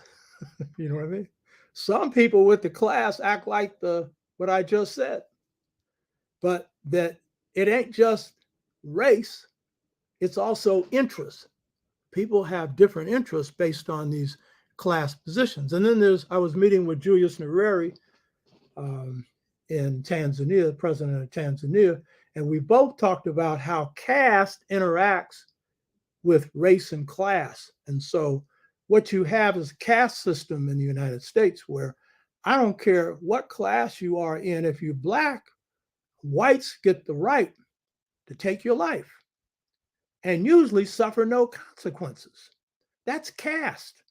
Nyerere made the point that white people could come to Tanzania with literally no skills but their whiteness and secure a job. Not if he had anything to say about it, but some in his government did because they thought white was right.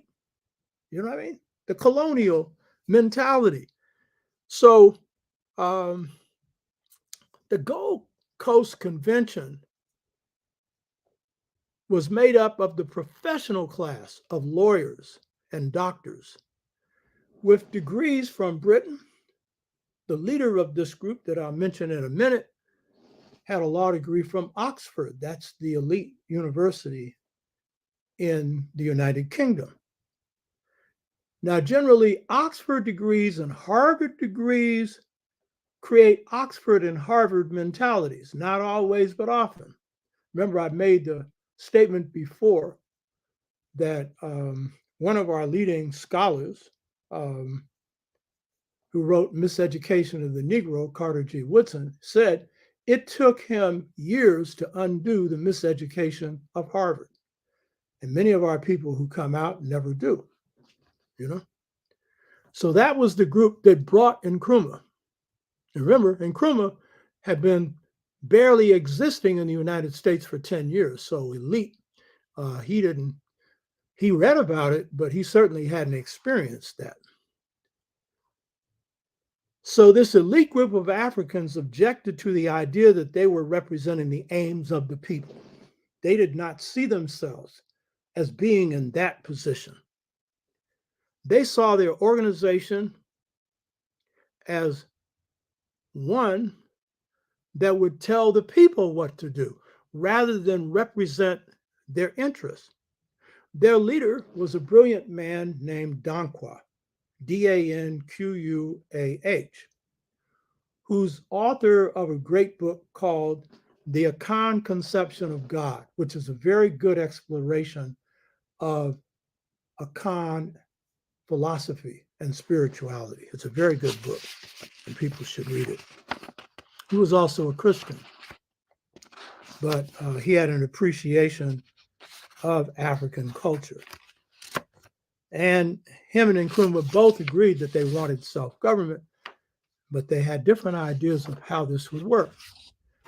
Now, Richard Wright, who was author of this book, Black Power,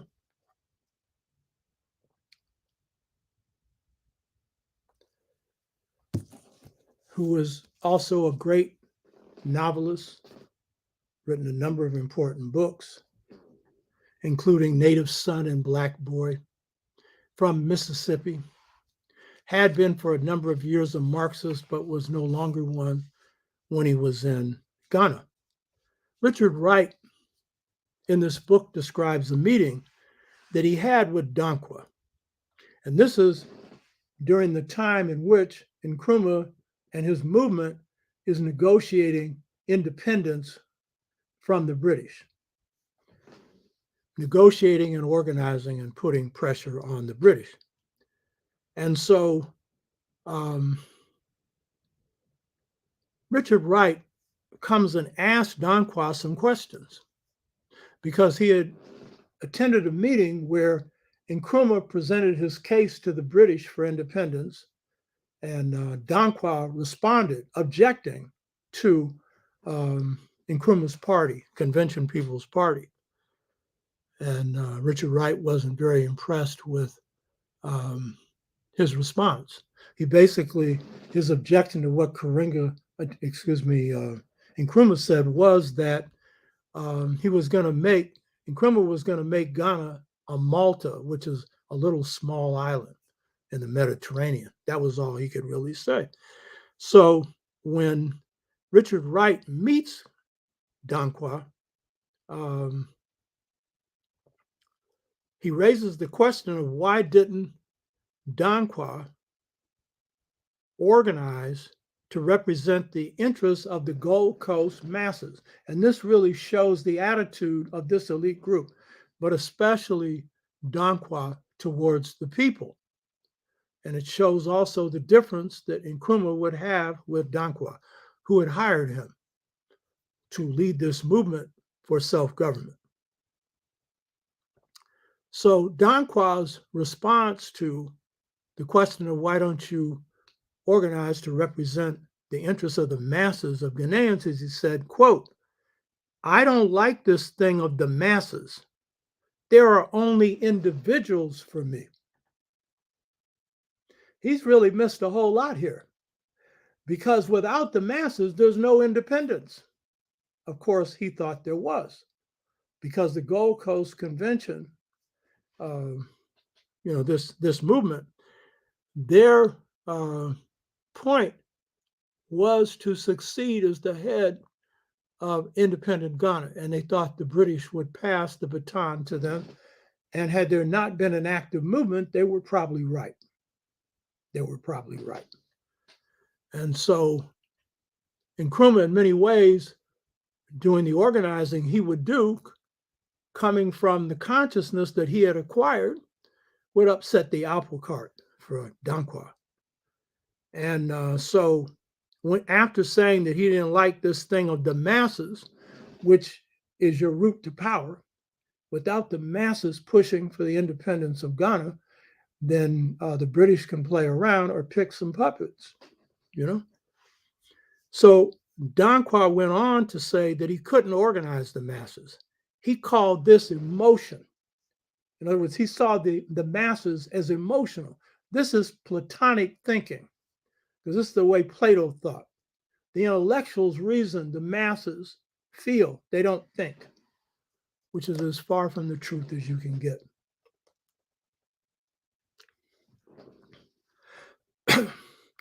Still, Danquah's strength was he had a deep appreciation of a Khan culture.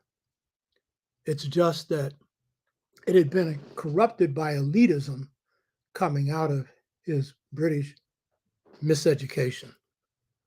So the reason I'm going into these different views on organizing for self-government is to show that in building Black power, Black people will have different interests at different times, certain groups of Black people. And in building power, you must take into account these different interests and where you can reconcile them. Usually in the independence movement, different interests can be reconciled because there's a common goal, which is to throw out the colonizer. And so you'll have elites, you'll have religious groups in Vietnam, you had Buddhists, and you had some Catholics. In Africa, you have these different groupings.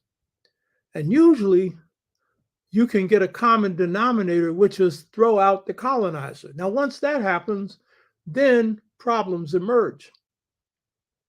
But it goes slightly different in Ghana for reasons that I'm going to explain.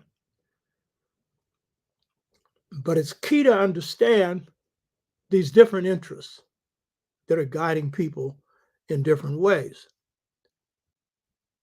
For example, when you're looking at King was under great pressure from the government because he was the big one.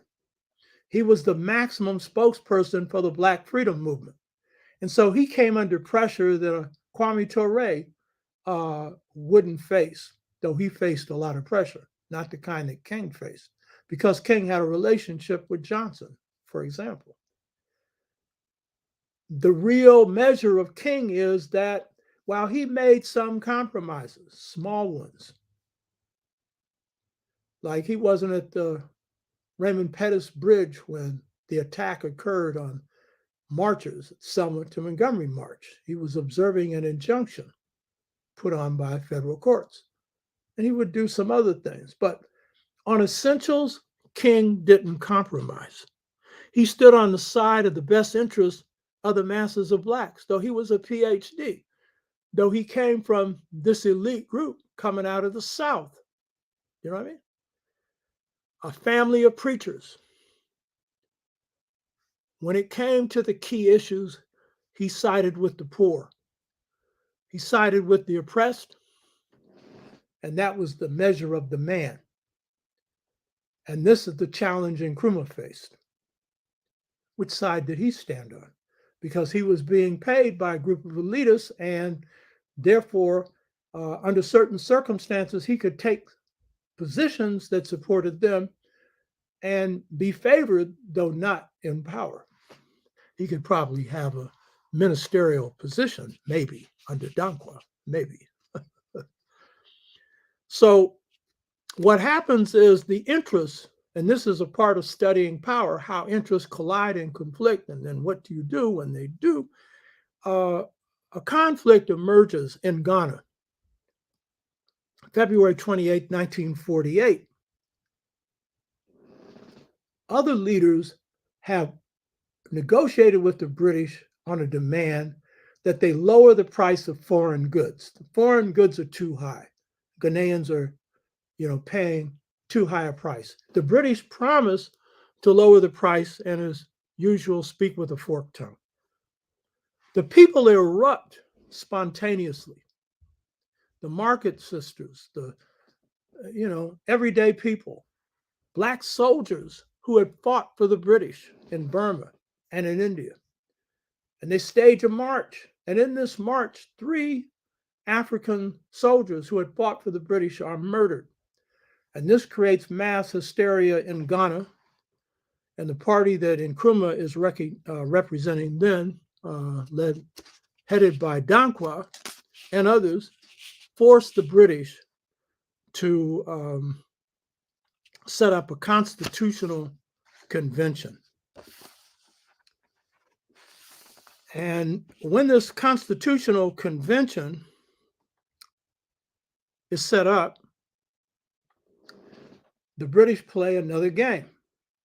And it's one that Dankwa wouldn't have trouble with. And it is that the committee that's set up, made up of Ghanaians, is made up of upper class people.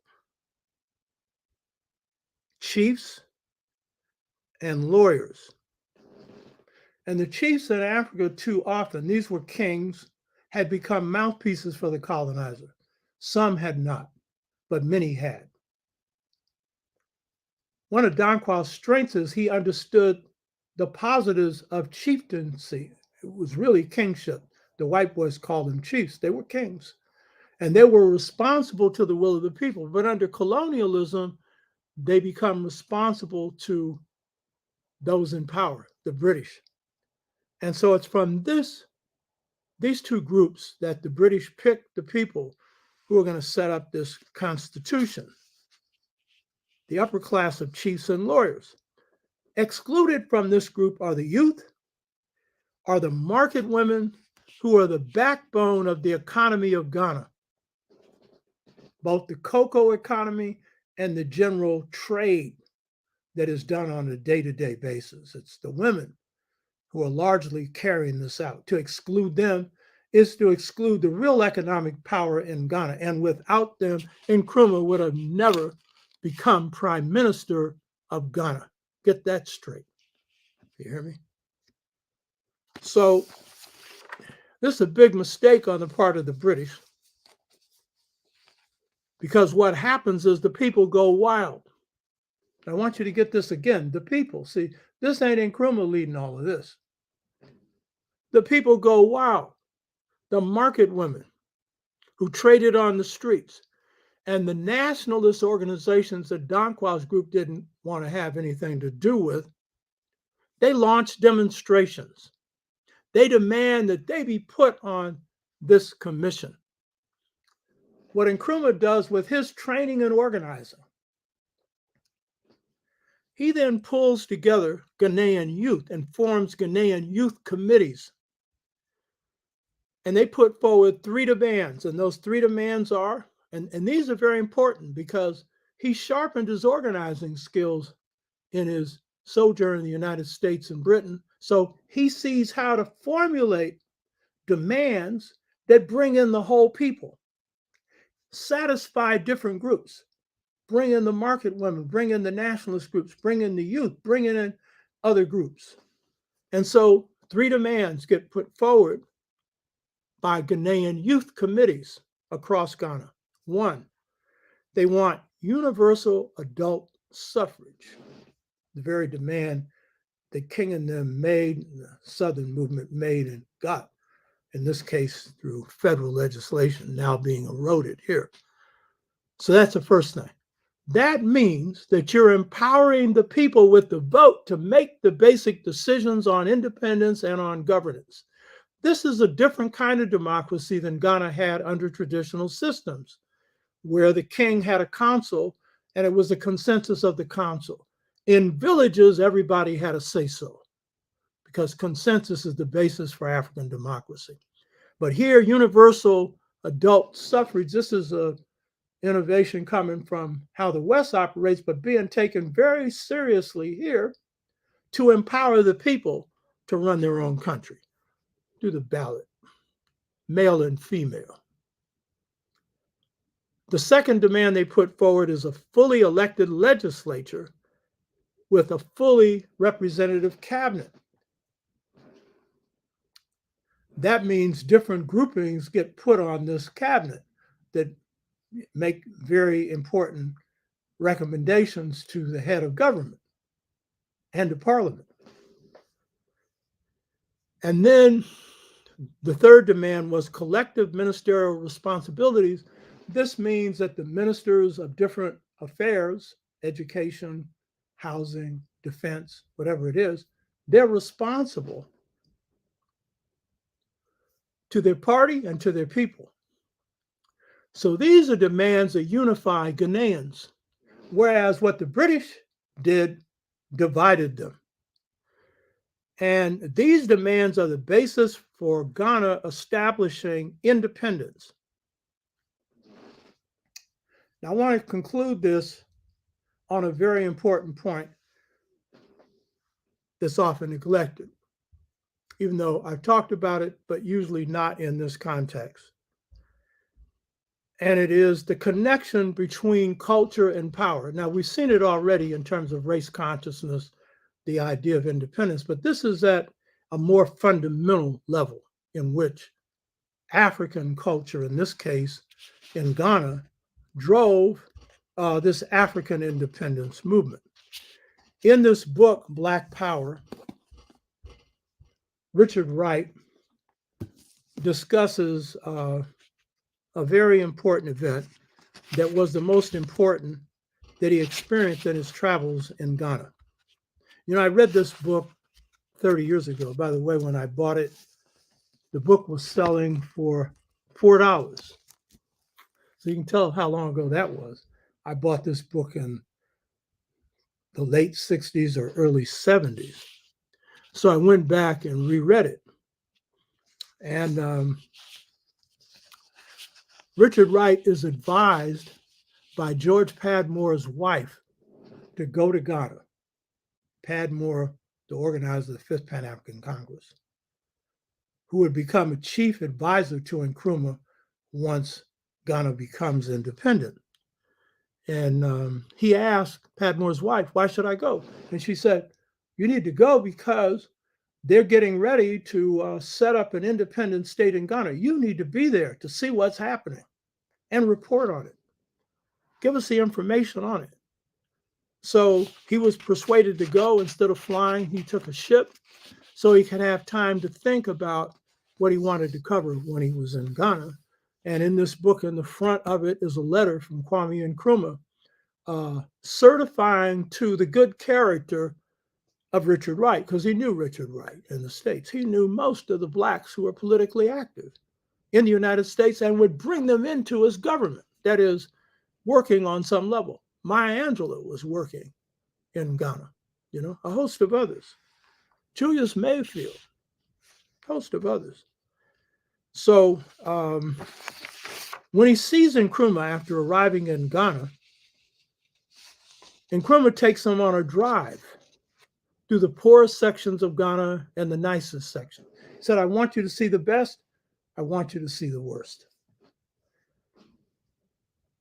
And this is what I'm going to conclude on, because this is very important. Everywhere they drove, when the people saw Nkrumah's car, they would start jumping up and hollering, singing one thing: freedom, freedom, freedom. And Kwame Nkrumah would wave back. He'd wave back. You could see that Nkrumah was a symbol for them of their independence, of their freedom. But this was what was important. As Wright was in the automobile with Nkrumah, the most memorable impression of his entire stay in Ghana occurred when he started watching the people who were saying freedom. They were mostly market women shouting freedom. But then he noticed they shouted it doing a shuffling dance with their arms, legs, and necks all weaved together the way African people do. Now, Richard Wright was of the school of E. Franklin Fraser that argued that blacks in the United States had lost their culture through slavery. Somehow we got off the slave ships and suddenly became Americans, right? So he thought that that was true. He thought that the racial ideal was the only thing that they had in common. You know, they black, you know what I mean? But then when he watched this dance, his head starts to turn around. And he tries to remember, why is this dance impressing him? And this is what he said, quote, I'd seen these same snake-like dances before. Where? Oh, God, yes. In America, in storefront churches, in holy roller tabernacles, in God's temples, in unpainted wooden prayer meeting houses, on the plantations of the Deep South, and I would add in the storefront churches in just about every Black community in the United States of America. You know? Now, what he's observing here is what Dr. Joseph Ben Yochanan observed in his best work, African Origins of the Major Western Religions. This was his best work. And he made the same observation in more detail, talking about how in the sanctified church, you know, there's a ritual where you don't cross your legs, because if you do, you're going to mess up the spirit possession. It was the same stuff you do in voodoo or Santeria. Because what he was watching in Africa was manifested in the Black church, particularly those that are supported by the grassroots, especially the storefront ones that are most African, found in the Pentecostal and other churches. But it is a part of what Blacks dropped into what they call the Black church after slavery, which was basically voodoo. And so it led him to realize that there's much more among African Americans as African than he thought.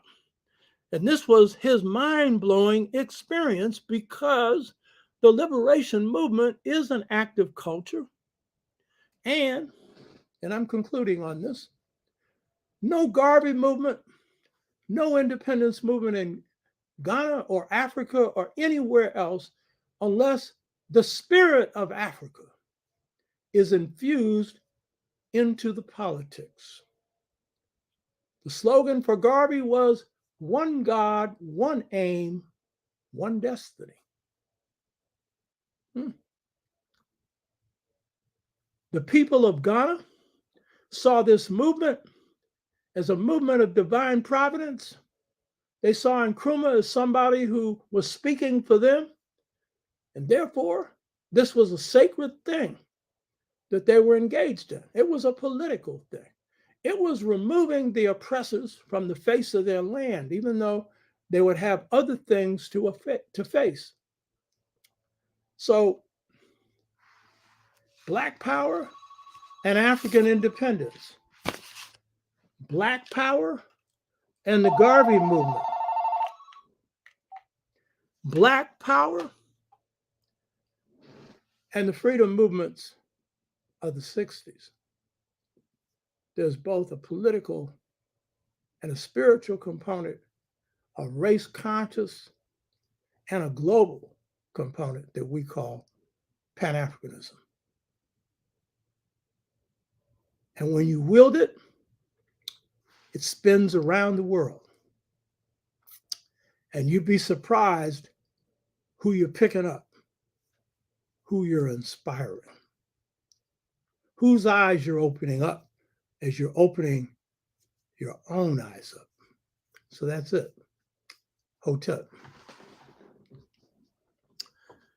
So we got some questions here. Brother Ogawa, can you speak more on how Black Americans were engaged in African continental struggles and the building of African post-colonial states that is not talked about much today? A whole lot of things. In the case of the Garvey movement, there was a great concern about Ethiopia. And when Ethiopia is invaded by Mussolini, because it's really the only African nation not to be colonized, Africans in this country and in other parts of the world are volunteering to fight on the side of Ethiopia. So that's one.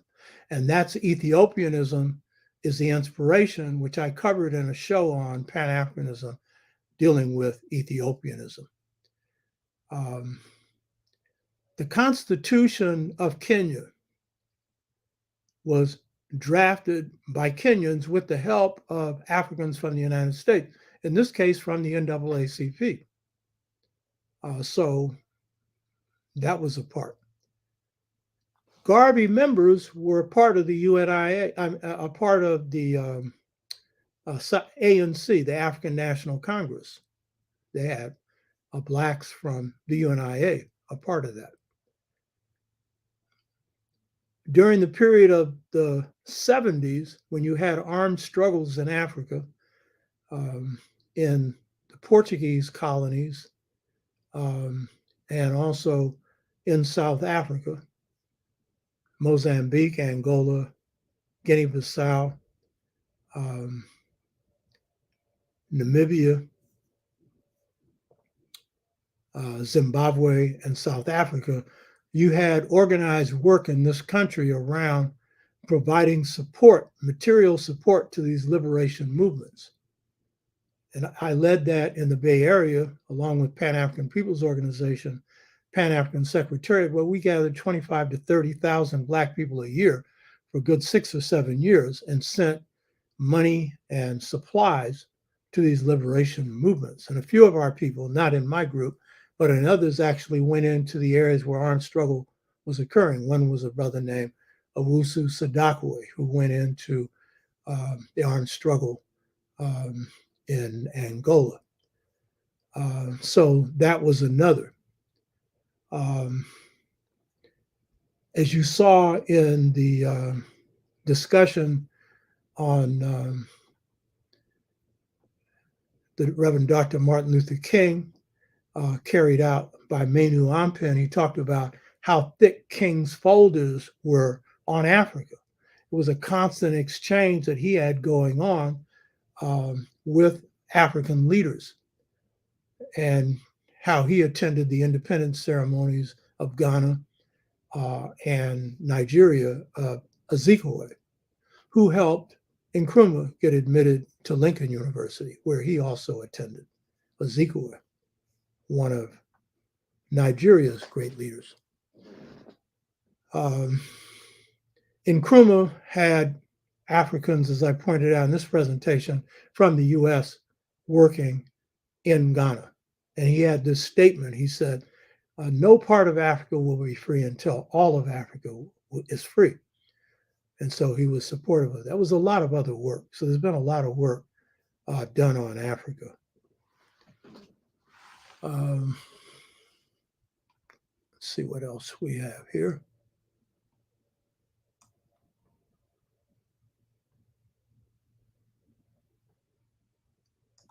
King Pianki, question. I was told that Mr. Garvey studied Queen Nanny of the Jamaican Maroons and that she had a big influence on his organizing and mobilizing strategies. Is that accurate? I would say, yeah, and I'd say specifically the Maroons, period. And his family was also influenced by the Maroons. And he was also influenced in a business way, because he helped manage the business accounts of his uncle, who was a businessman and a farmer, grew ground provisions, which are the food you live on. Lao Tzu. Dr. Tashaka, how do we find the music that we are collectively listening to recreate a movement similar to Garvey's? By music, I know what you mean, the thoughts, the strategy, the organization. We don't need a movement similar to Garvey's, because Garvey's was an independence movement. So now we're past independence, and Africans are facing neo-colonialism, which is indirect economic rule, and Africans in the Caribbean as well. And one of the ways you break that is with unity. There are a lot of other ways. We're also imprisoned, as I pointed out before, by the European nation state, something that Garvey didn't question. And by the way, Garvey in London did a lot of reading, and his father had a huge library, and that's where he educated himself. But Edward Wilmot Blyden, he actually checked out of the main British library in the United Kingdom the book Africa, Life and Customs by Edward Wilmot Blyden, which was the best prescription for how Africans, when they become independent, should organize. And it's one that Africa is not following now. So we have to have a different playbook for this time. This is a different period. And while there are Africans who want to leave and go back to Africa, and they have a right to, The majority of our people are not. And we have to have power, build power here as well as power there. And we have to Africanize this reality and restructuring this place, in my opinion. Lao Tzu, Dr. Chishaku, should we re-examine the life of Dr. King as an example of sixfold transformation to mental freedom through the civil rights movement? Yeah, in this sense that King comes from the standpoint of Black identity. So he didn't go through what Malcolm or I or Amilcar Cabral went through, assimilation. He was deeply embedded in African American culture, heavily influenced by the Black church. So his departure, in terms of connecting with Africa and stuff like that, his African orientation comes through the lens of Black culture, and then his embracing revolutionary consciousness does as well. So I think that he's good for looking at the depth of Black culture. He's good at looking at the internationalization work in terms of working with Africa and how that affected his own politics here. And he's good at looking at where his models for restructuring the country comes from. And I would suggest that from my reading, I don't think much came from Africa. I think he was looking at the models that come out of places like Sweden and other places that were using really a Franklin Delano Roosevelt model of socialism to provide, while it was a capitalist economy, and I think King wanted to eliminate capitalism. He also saw the positives in a society and an economy that looked out for the well-being of people on the bottom and everyone else. So I think that what we need to be looking at more is what we draw out of the African model. And while King was a manifestation of African American culture, and he was conscious of part of it, I think there were parts of it that he wasn't probably as conscious of, because his education, you didn't get that kind of stuff where you were looking at the elements of African American culture and such, but he lived it and he knew a lot of it.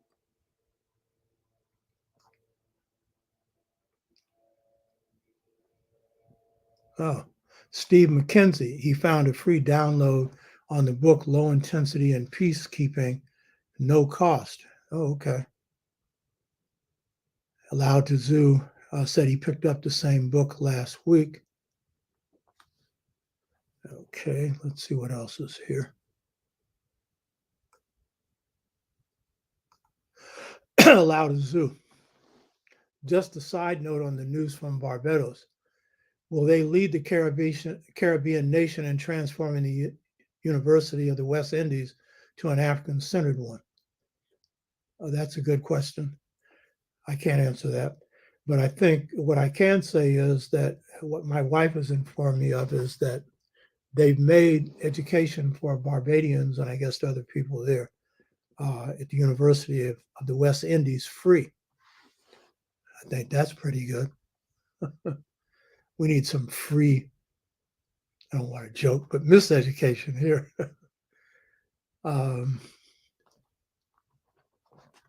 Okay. Got anything else here?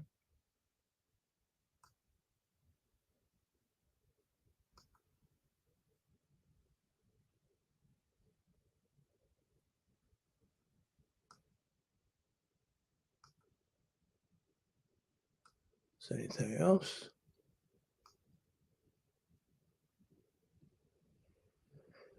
Okay. Brother Mad Minjo. Is there a power center here in the U.S. for unification? Good question. Real good question. Here's the key point about that one. The first power center that any people have is within themselves. So let's start with that one. Because you are your own power, and the rule for your power is as you think, so you are. So, to the extent that you're in mastery of your own mind and spirit, you play a big role in mastering your reality. And so that's part of it. It starts there because wherever power centers are, it's going to be among people who have a sense of power, of empowerment, of being powerful, and of the need for our people to empower themselves.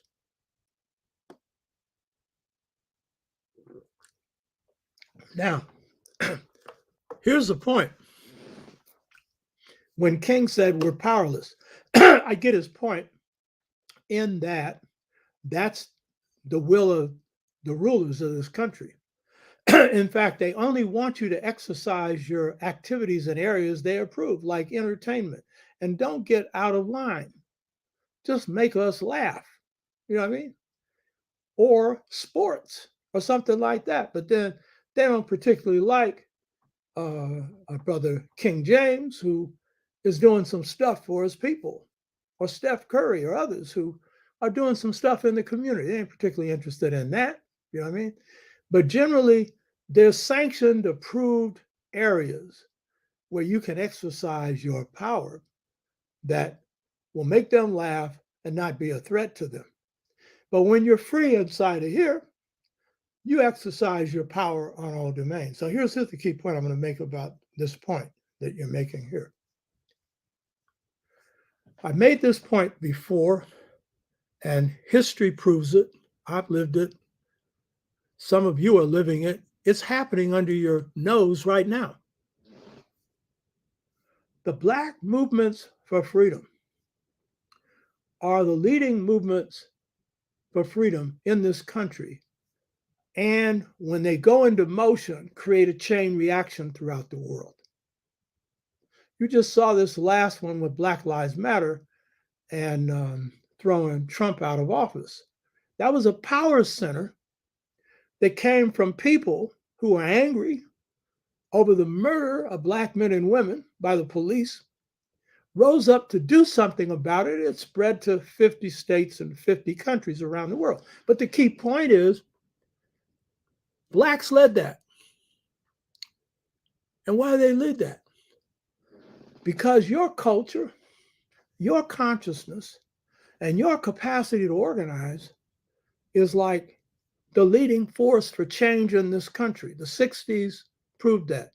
Garvey proved it as the Lone Ranger, because at his time, Blacks didn't have that, kind of ability to do what we can do now, particularly outside this country and even in this country. And in spite of the limitations of this country, he did it, you know? So the culture is really the hidden secret thing in this. And so your power center is where your people are, where their culture resides inside of them, and where they make their plans, their organizing, their strategies, and their tactics to produce change in their communities. So you're in a real difficult position now. We are. Broken communities, drugs, violence. As bad as the police violence is, we're killing more of each other than anybody else. When I say we, a small number of shooters in each community. It's not all Black youth going out and doing this, and their lives are the ones that are most in danger. So these are difficult circumstances to organize under. But always we've organized under difficult circumstances. So if you look at my previous shows that dealt with the choice between two cultures, I'm analyzing what the terrain is that we face now. Different from what King faced, though similar in certain respects. Different from what Malcolm faced, though similar in certain respects. And in the end, in all of them, in any organizing we're doing, the culture has to be tied to whatever the organizing is. Because some of our people now are operating a small number out of madness. They're doing things that we've never done before. And so culture is your curative in that. But your power center is where you are. And it's when you understand your power and when you got yourself together enough to make the right moves, not just organizing for anything, to make the right moves for change, that's the key thing.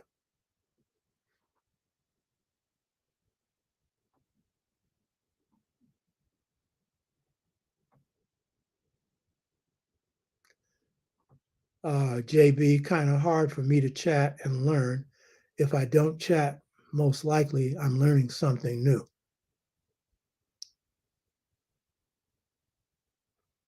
Well, chat. But I mean, this is how this computer is working, because I'd like to have a situation where we can have direct thing. When we do the thing on the seminar, the webinar on sixfold stages to freeing the mind, there we'll be able to do direct interaction so we can get actual interplay coming from people.